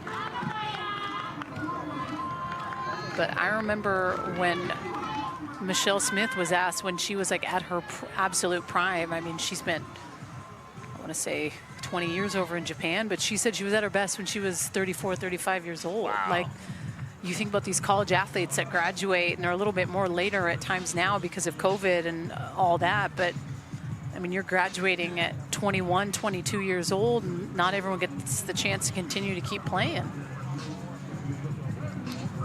We're going to have a pinch hitter. It's Mariah Masson, who is pitching right now. She's going to come on and hit for Jordan Roberts. Roberts 0 for 2 with a couple of strikeouts. And trying to catch lightning in a bottle here. Masson will bat. This could be big for Mariah. Big for everyone on Team Lorenz. They need a run. She's got power. We've seen her bat in years past with Athletes Unlimited. If she can run into something here,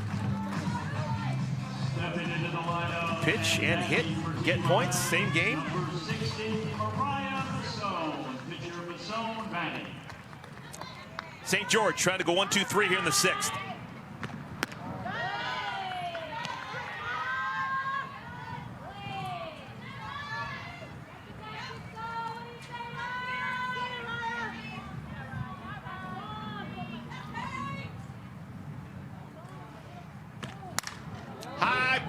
That'd be a home run in a phone booth. But it's an easy fly out to center field here in Athletes Unlimited. Masson is retired. Peyton St. George, 1-2-3 here in the 6th inning.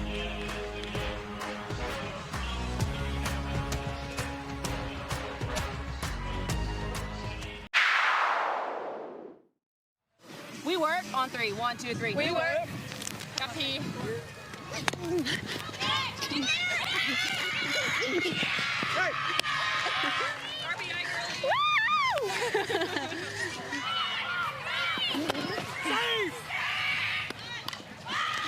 I go. Yeah.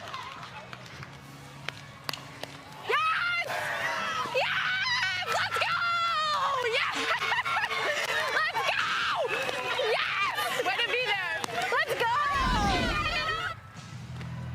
Fun listening in. Bailey Klingler, who has driven in the game's only run with a single back in the 2nd inning, totally into the game, either as a hitter, a base runner, or defensively. And keeping it light and having fun, I think that's really what it always comes down to. And I am missing the props. I don't know, that was kind of a highlight for me. You know, they'd order them on Amazon, and then you'd see what their team was going to be, and we'll bring that back week 4. Biancaselli's going to round the troops, get them going. We have made it to the 7th inning. The only inning win came back in the 2nd inning. Team Kilfoyle won the 1st and the 2nd, plus 20. Now, since we've had zeros up until the 7th, this inning will be worth 50 points. 50 points on the line. Of course, the game is still on the line. It's a 1-0 count. Taylor Edwards, Skylar Wallace, Claire Davidson scheduled to bat against Mariah Masson.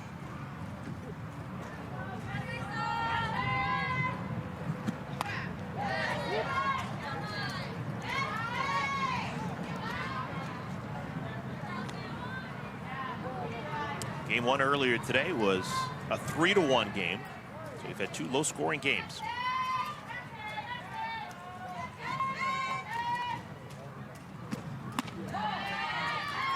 Two and two. I apologize. I guess it's 1 and 2. Don't look at the umpire's fingers. 1 and 2 or 2 and 2. Definitely 2 strikes. 1 and 2. Little number. And it squirts foul.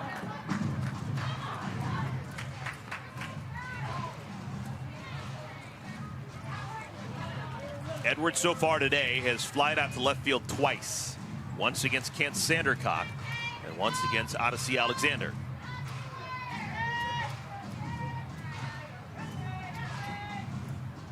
Enormous power for Taylor Edwards. Athletes Unlimited play. She has now got 14 homers over the years.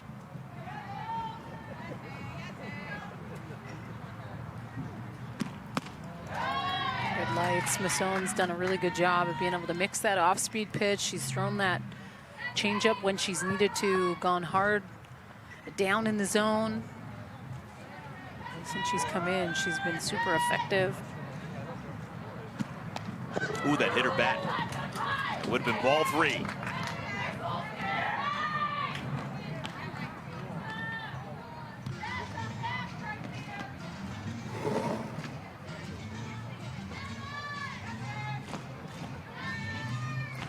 Right in the sweet spot.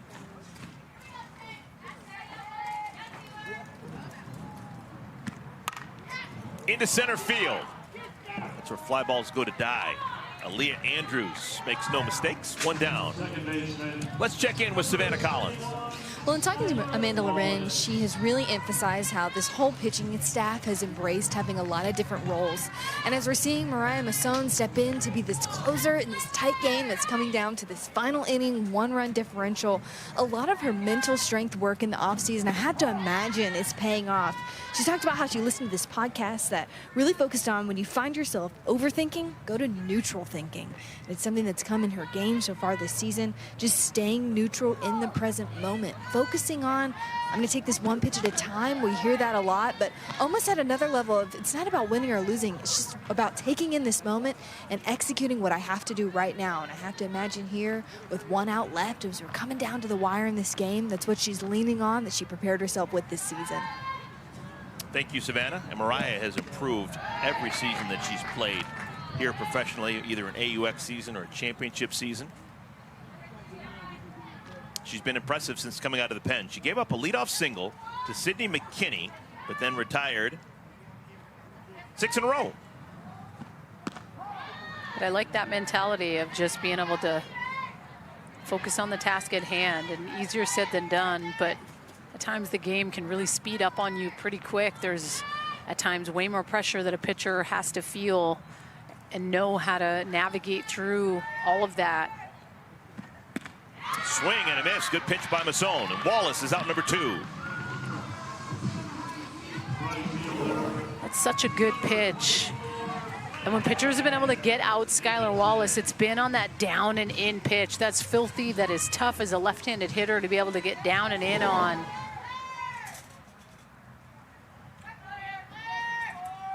Here's Claire Davidson.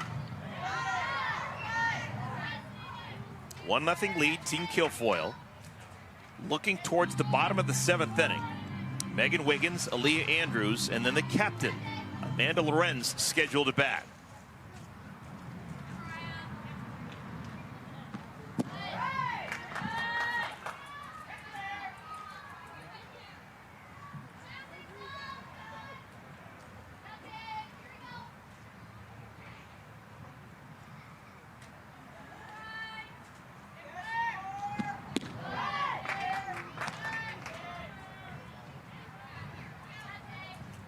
Only run of the game came back in the second inning. Skylar Wallace hit a bouncer off the pitcher, Kat Sandercock. Stole second base, moved to third on a throwing error by the catcher Roberts, and scored on a clean single by Bailey Klingler. That's it. 1-0 here in the 7th.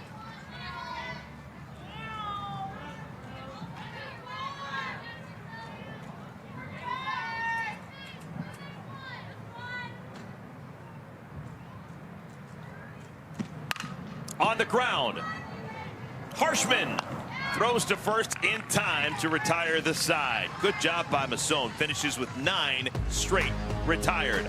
Last chance for Team Lorenz. Amanda will bid when we get to the bottom of the 7th.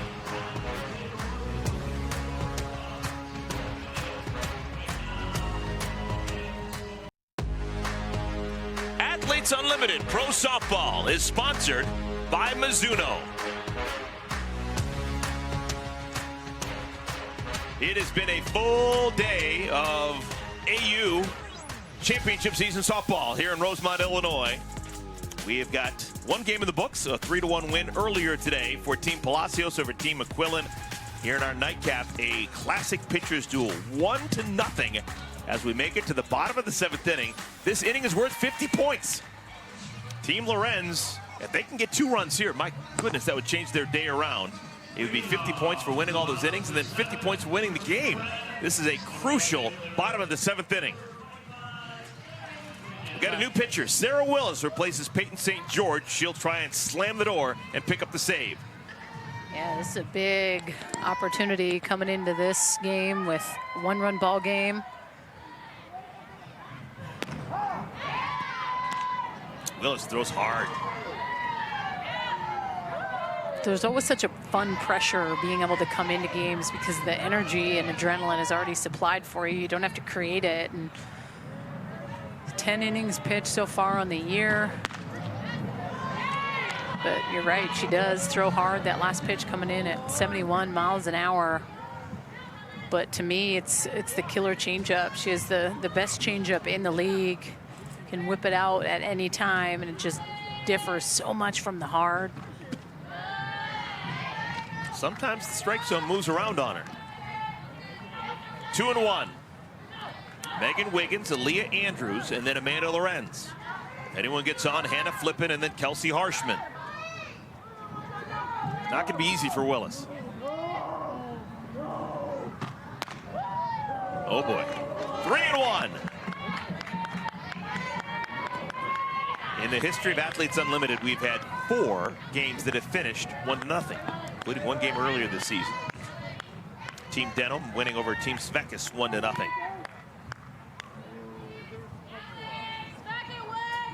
Three 1. Needed that strike.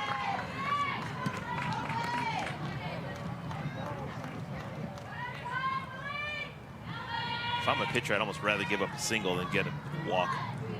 Got to make them earn their way on here. It's the 9th inning, 1-0 game. Ball 4. Wiggins runs down to first, never took the bat off her shoulder. That's a pro. Made Willis throw 3 strikes. She couldn't do it.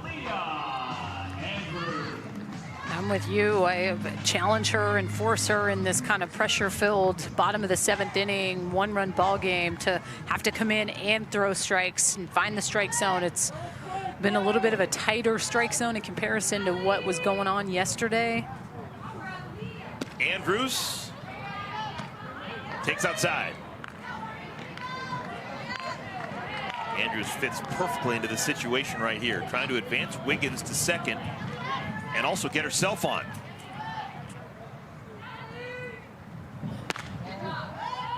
And Willis is digging a deeper hole.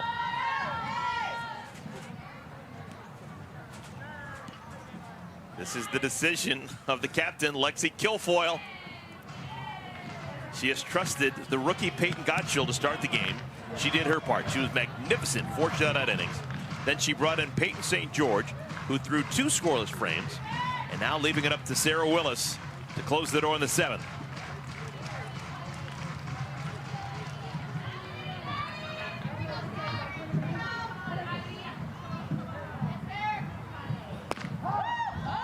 There's a good strike.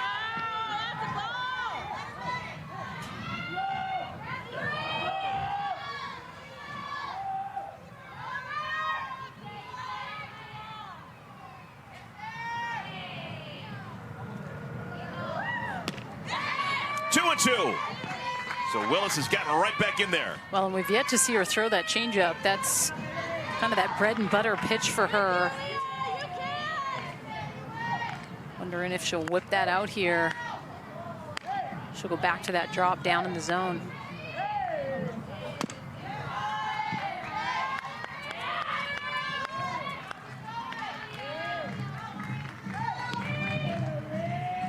Team Lorenz has had opportunity after opportunity. Left 2 on in the second inning, 2 on in the third. Left the bases loaded in the fourth.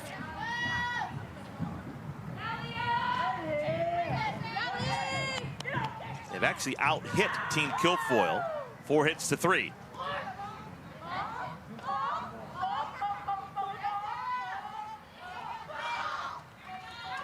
It's very animated dugout. Changeup, woohoo! Best changeup of the ball game. Sarah Willis strikes out Andrews. Well, that's what I'm talking about on that pitch. I mean, you just look at the swing through. The ball felt like it hadn't even made it yet before that big swing and miss. Really good job by Sarah Willis to come back with that pitch. Well, here comes greatness. Amanda Lorenz will bat, the captain. Amanda has not registered a point today. Woke up in first place on the leaderboard, first out of 60 players. She's fallen down to 2. Sashel Palacios replacing her.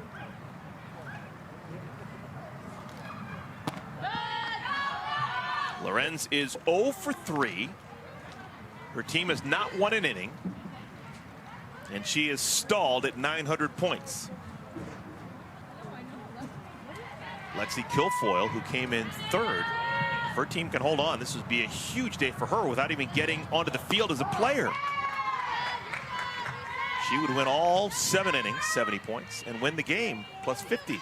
Kilfoyle could get 120 points without even playing today.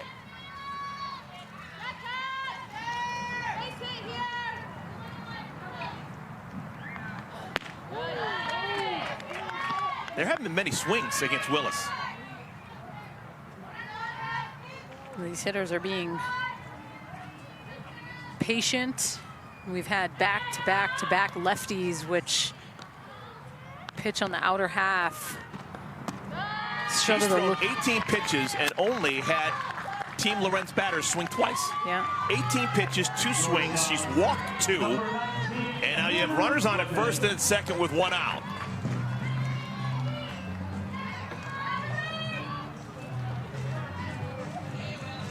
We'll see how she approaches a right-handed hitter. At times you'll have pitchers that tend to favor throwing to righties or favor throwing to lefties, and she had back-to-back-to-back left-handed hitters. Couldn't locate that strike away to those lefties consistently. The changeup was money, but some action here for Team Lorenz.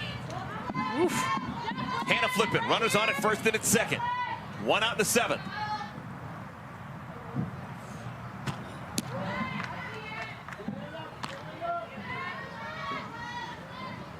Flippin's had a good day. Single and a walk.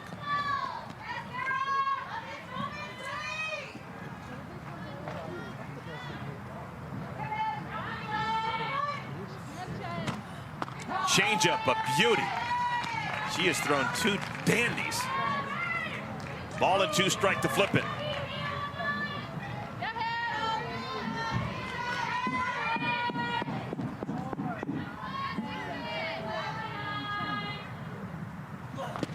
Oh, Hannah Flippin strikes out. Out number 2 here in the 7th inning. When she's on with that changeup, it just allows for those types of defensive swings, and that's what you see here by Hannah Flippin. I don't know if she was in her head of, is the change coming? Am I sitting on the off speed?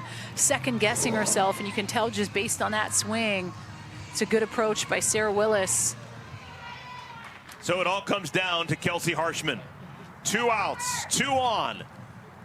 Willis. And it's to those left-handed hitters just being able to get ahead with that pitch on the outside part of the plate. continue to just fall behind a little bit. She's getting back in it, no doubt, but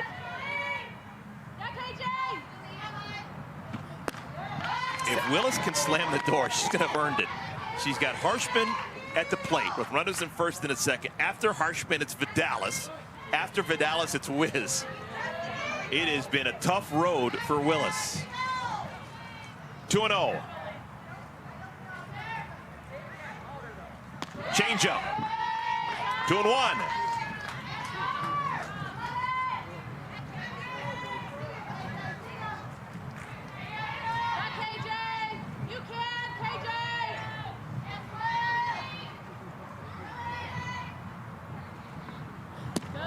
Three and one. I'm sitting change if I'm KJ. I'm like, that's the only pitch on the left-handed hitters she's been able to get for a strike. It's Harshman who calls timeout and walks all the way down the third base line to have a conference. We have not had a ball in play here in the 7th inning. 2 walks, 2 strikeouts. And if I'm Sarah Willis, I want to go and attack Kelsey Harshman. I don't want to load the bases. I don't want to deal with Tori Vidalis and how she's been swinging it. Her last ups, that laser up the middle where she got doubled off, but she got, which felt like all of that. This is kind of that cat and mouse game as a hitter where sometimes you guess and you guess right and it's awesome, but as a pitcher, pressure's on, having to locate. 3-1, need a strike. Changeup. Oh my goodness, the confidence she has in that changeup is off the charts. 3-2. Does she do it again? Yes. It's the best thing she's thrown. Gotta sit it. 3-2. Didn't go the changeup. But that's dangerous too. That's where you kind of got that Hannah Flippen defensive swing on the at-bat prior, so I get it, but now that's a good foul off by Kelsey Harshman. It's where you guess a little, and that's what makes going up against changeup pitchers a tough task. I'd be all in, so I'm thinking change. Even if you know it's coming, it's still a tough pitch to hit, and that's why I would throw it if I'm Sarah Willis. Another 3-2. Oh, changeup missed outside. What a take by Harshman. That was a good take. Oh, Kelsey Harshman, you earned that. Man, if she locates this, I think it could potentially be a backwards K. She wanted it, just drifting off the plate. Good lights by Kelsey Harshman. Oh, well, Team Lorenz has to be happy with this opportunity. They've got runners on at first, second, and third. Really, only the runners at second and third matter. You've got Tori Vidalis coming to the plate with 2 outs. 1-run game.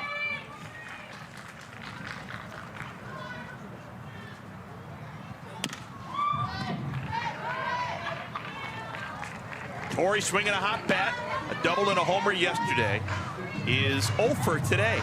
Not only 0 for 3, she's accounted for 4 outs. Flied out to right twice and lined into a double play her last time up.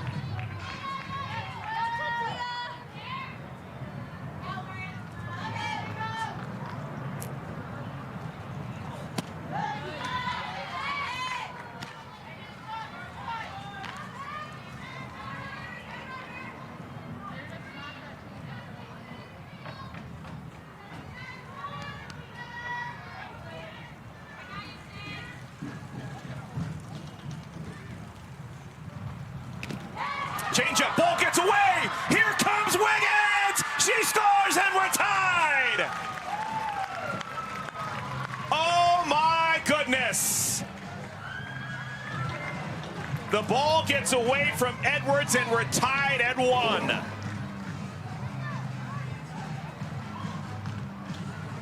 That wasn't tipped. That wasn't tipped. That is just a flat out ball getting away from the catcher Edwards. Man, and you saw Emily Carasoni, the facilitator, come out to talk to the umpires to figure out, hey, was that a foul tip on that? I don't think it was. It was close. And I'll be honest with you, I'm surprised that Taylor Edwards wouldn't catch it. Yep.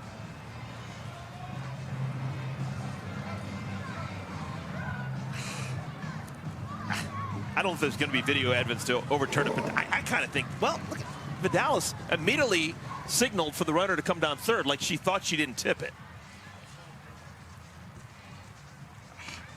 I just can't believe that Taylor Edwards is flat out missing. That leads me to believe that maybe it was tipped. It was tipped, exactly. She doesn't tend to just miss balls like that, so. Call on the field was no touch by the bat. They're challenging that it was a foul tip. Now, captain's challenges have not been a good idea. Coming into today's action, 13 challenges, only one has been successful. So did Vidalis touch the ball?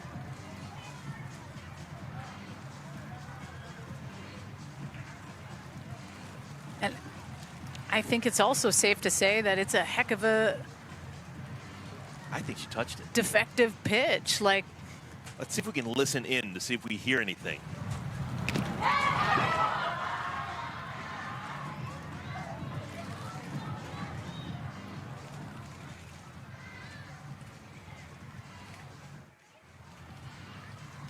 Ooh. I'll be honest with you, I think she tipped it. But Taylor Edwards' reaction was not as if the ball was tipped. And Vidalis' reaction was not as if she tipped the ball. The real speed, to me, looked more like it tipped than when we slowed it down. I'm with you. I actually think she did. I think it went off the absolute end of the bat.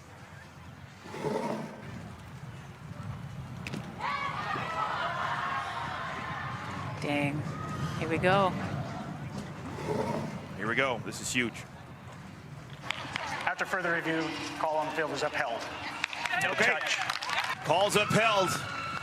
So it's just a flat-out passed ball that allows Team Lorenz to tie the game.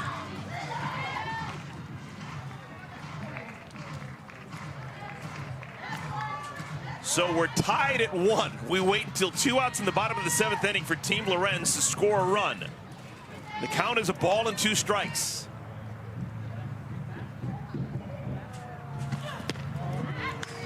Good pick by Edwards that time. Sarah Willis has not allowed a base hit this inning, but she's walked 3, and then the passed ball by her catcher, Edwards.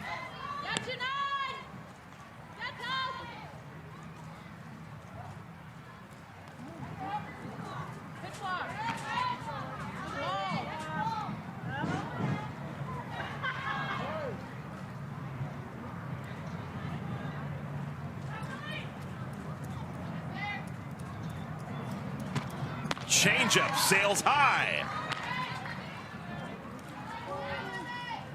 Willis has got electric stuff. Just can't harness it.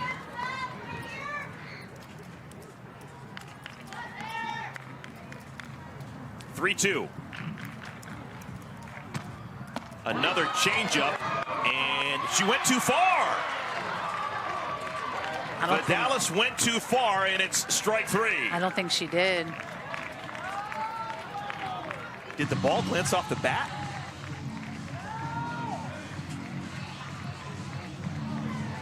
Team Lorenz is asking if they can challenge that. It was kind of an awkward situation because where the umpires are stationed, you don't have your normal first base umpire down the right field line checking to see if it's check swing. Instead, they appealed to the third base umpire, which is what you normally don't do with a right-handed batter. And we're going to play on. It is strike 3. Vidalis strikes out, but a run does score for Team Lorenz. I don't think she went, Eric. Goodness, I don't think she did either.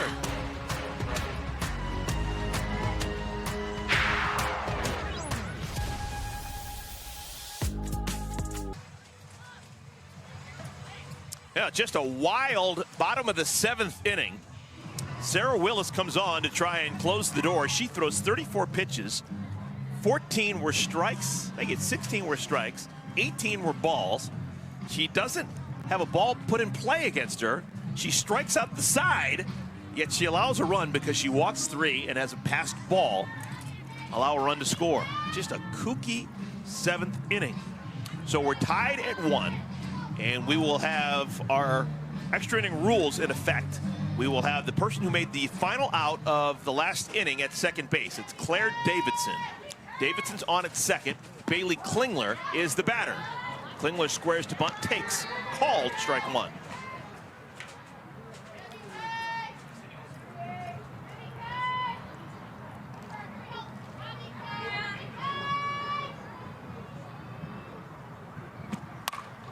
High drive deep down the left field line. It's going to be off the base of the wall. Klingler, extra bases, and she makes it with a double. Coming in to score is Davidson, and Team Kilfoyle regains the lead.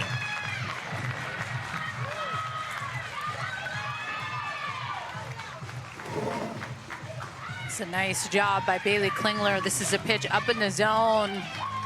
Elevates his ball up. Warning track all day. Pretty just on time with it. Clutch. 75.2 miles per hour off the bat of Klingler. Just a reset for you. Because that run scored in the bottom of the 7th inning, all the rollover points went for Team Lorenz. So that pass ball allowed by Taylor Edwards was worth 50 points for every single person on Team Lorenz. Amanda began the day with first place next to her name, hadn't scored a point through 6 innings, but in that 7th inning, she's walked plus 10 and her team wins. So at minimum, she's going to get 60 points today, and she's back in first place. A little housekeeping for you. Cindy McKinney is the batter.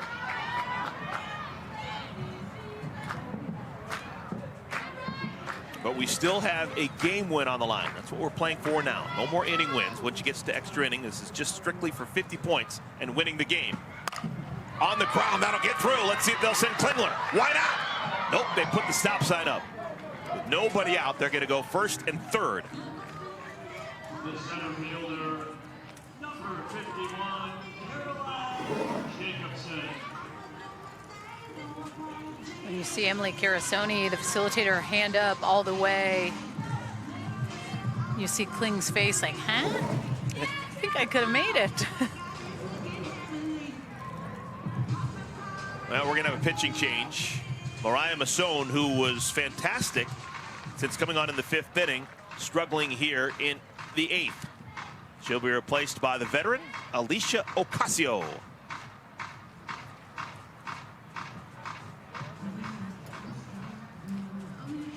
And we should mention that Mariah Masson, who inherited the runner on at second and gave up the double to Klingler and the single to McKinney, anything that she allows in terms of earned runs actually doesn't count. There are no stat points that you can accumulate in extra innings. The point being, everything kind of needs to be fair throughout the course of every game, so everyone gets 7 innings to accumulate stats.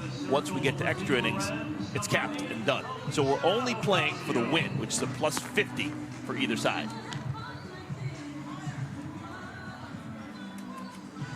Alicia Ocasio comes in.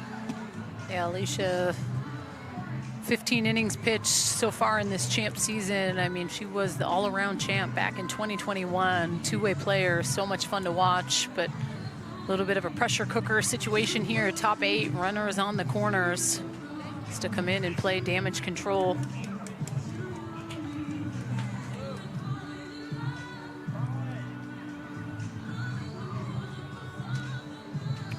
Our eyes open for that Team Kilfoyle bullpen.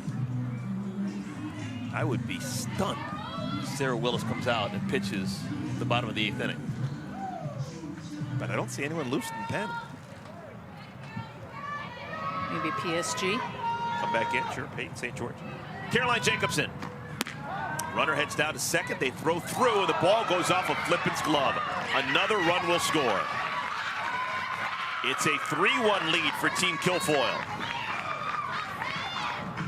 Manufacturing a run. Stolen base for McKinney. Doesn't get credit for that, but influences the run scored. Well, 2 out of the 3 runs up on the board have been with throws going down to second base and not being dialed with whatever that plan of attack is. That one definitely got away from Flippin, but The one earlier on in the game just went right by second base. No one was there to cover.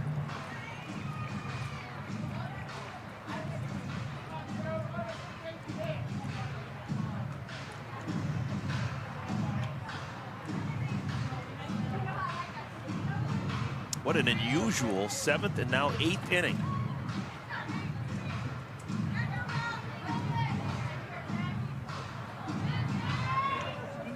It's a 1-0 game into the bottom of the 7th inning, and Team Lorenz scores a run without the benefit of a base hit, without putting the ball in play. 3 walks and a passed ball. That gives them 50 points for winning all the innings dating back to the 3rd. And now here in the 8th inning, 2 runs have already scored. The double by Klingler, single by McKinney, and then the stolen base and throwing error.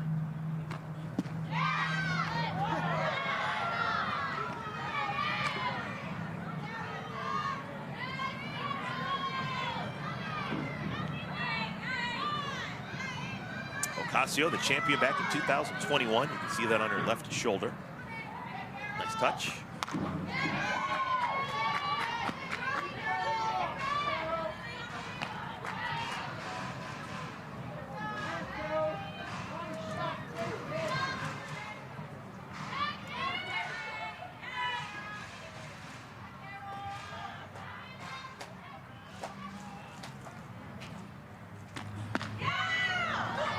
Inside.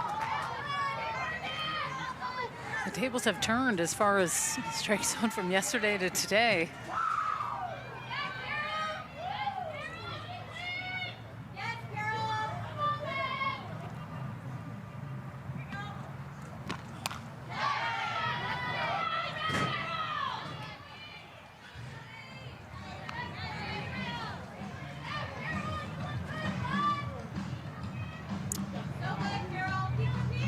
With the back-to-back hits for Team Kilfoyle, they now have more hits than Team Lorenz, 5-4 in that category. There's the first out of the inning.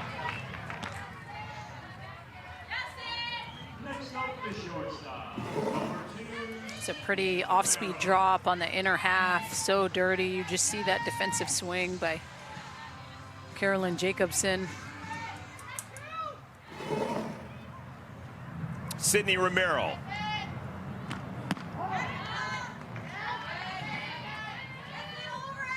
Oh for 3 this afternoon for Romero.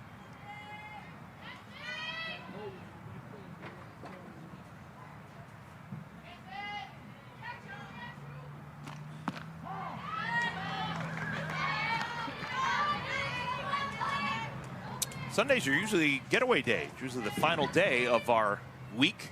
That's not the case this week. We'll play again 2 games tomorrow. We're supposed to begin week 3 on Wednesday in Greenville, North Carolina, in conjunction with the Little League Softball World Series. Rain got the best of what would have been the first 2 games. So we'll finish off the game that had been halted Wednesday and then play the conclusion of our week tomorrow after that one.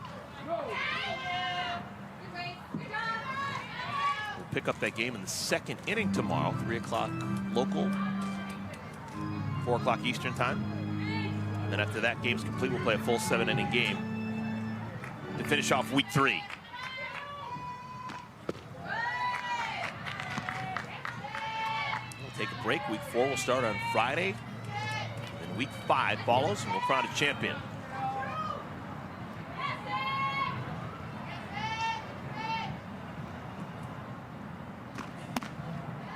Three and 2. Good at bat by Sydney Romero, working it. A quick 0-2 against her, works it back to full.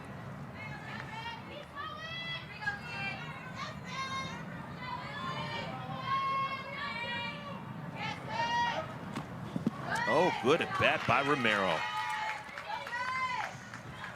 So the walk puts runners at first and at second with 1 out.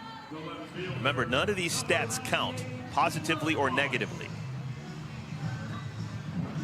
Normally a walk would be a +10 for Sydney Romero, but she's not going to get credit for that. And if Alicia Ocasio gives up any earned runs, they're not going to go against her record. We're strictly playing to see who wins the game, which is a +50 for everyone on the team.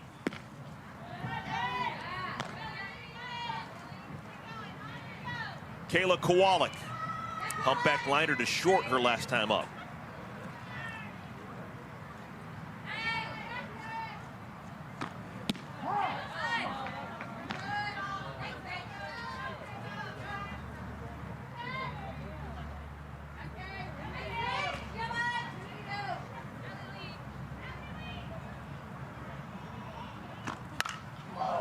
Caught off the shoe tops by Harshman. That'll be a double play. She caught that on the fly, and too far off the bag was Sydney Romero. It'll retire the side. But Team Guilfoyle, they score a pair. And they held on. Bottom of the 8th when we come back. The 8th inning. For the second consecutive inning, Team Lorenz finds themselves up against it. They went into the bottom of the 7th inning down 1-0. They're able to score a run, force the extra innings. And now they're down by 2, 3-1 here in the 8th inning. They've got 3 outs to work with, but they need to score a pair. Look who's staying in the game. A bit of a surprise, Sarah Willis, who couldn't find the strike zone through 34 pitches, 16 strikes, 18 balls. She walked 3, and a pass ball by Taylor Edwards allowed a run to score and tie the game, but she's going to stay in the game. Lexi Guilfoyle is the captain. She thinks that Sarah Willis is the play. There is a pinch runner for the scheduled runner, Tori Vidales. It is number 86, Mackenzie Clark. Clark is the runner, the batter. We will start with a runner on at second base. It'll be the rookie from Clemson, Mackenzie Clark. Clark on at second. Delaney Wiz will bat. It'll be Wiz, Urtez, and Roberts scheduled to bat against Willis.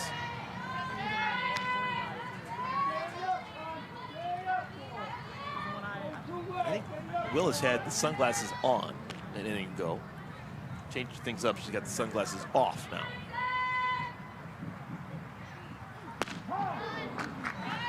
Strike 1-1.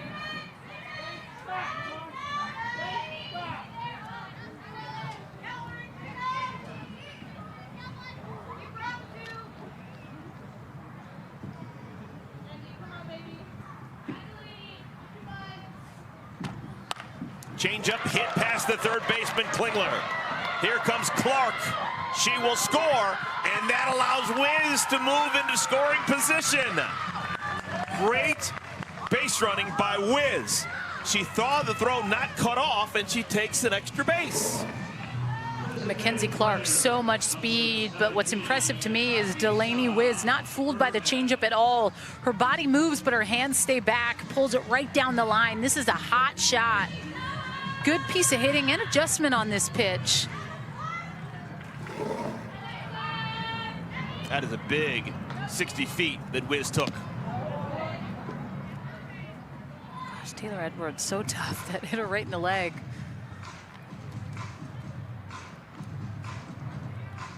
Well, the one thing Sarah Willis always has going for her, she can get strikeouts. We saw that an inning ago. Technically, she struck out the side. The problem was she walked 3. Oh my goodness, the ball goes to the backstop. And now Wiz is at third.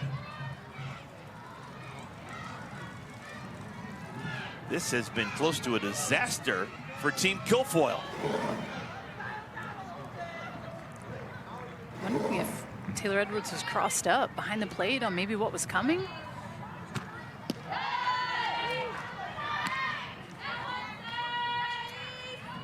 Team Guilfoyle had a 1-0 lead in the bottom of the 7th inning. They brought in Sarah Willis.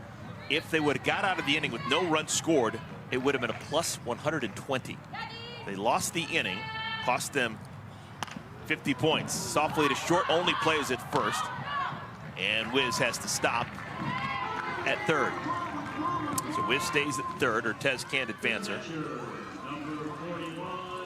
So if Willis had slammed the door, it would have been a plus 100. A plus 100 for everyone on Team Guilfoyle. She couldn't, gave up 50 points. And now she can slam the door. It's a plus 50 for winning the game for everyone on Team Guilfoyle. But that's in danger right now.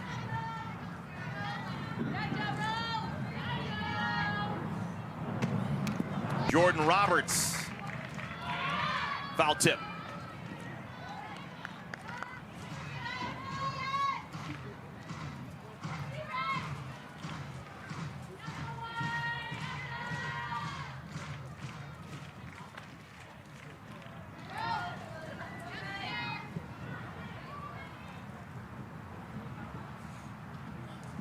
Change-up, a beauty.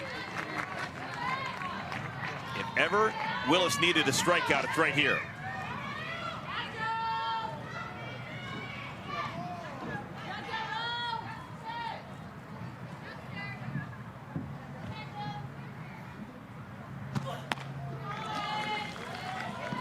That one came in at 70 miles per hour.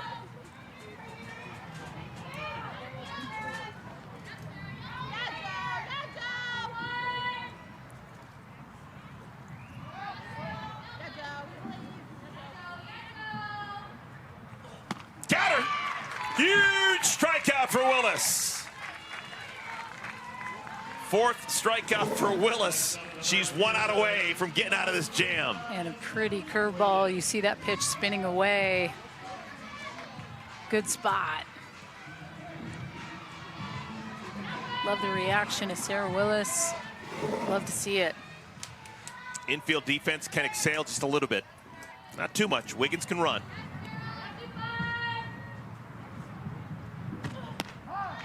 Called strike one. If Sarah Willis can get out of this, she'll show me something.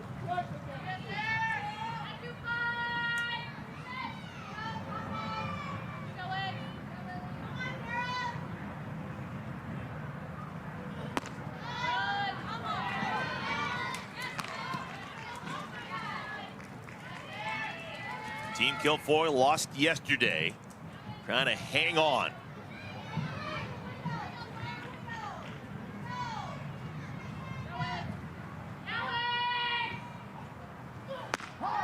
Good strike.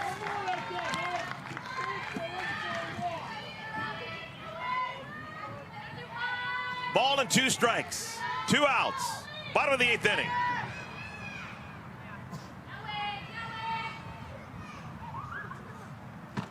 Changeup, softly hit right side. Wallace, ball game. Wow. Sarah Willis, how do you do? She tempts fate, no doubt about it. Team Guilfoyle, a 3-2 winner in extra innings. They get 50 points for winning the ball game, and Sarah Willis gets hugs for hanging on. I mean, got herself in a couple pickles, no doubt about it, but her teammates completely had her back. Bailey Klingler stepping up in the 8th with that huge double to get the party started. Wow.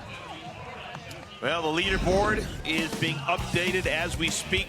It'll be a plus 50 for everyone on Team Guilfoyle. So Lexi Guilfoyle currently in 3rd. Give her 50 more.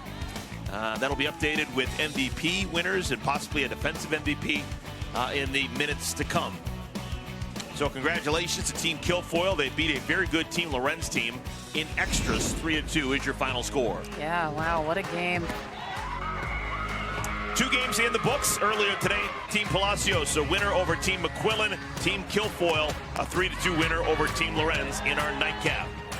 Athletes Unlimited continues tomorrow, 4 p.m. Eastern Time. Team McQuillan's going to take on Team Guilfoyle. For my partners, both Danielle Laurie and Savannah Collins, I'm Eric Collins saying thanks for watching, everybody.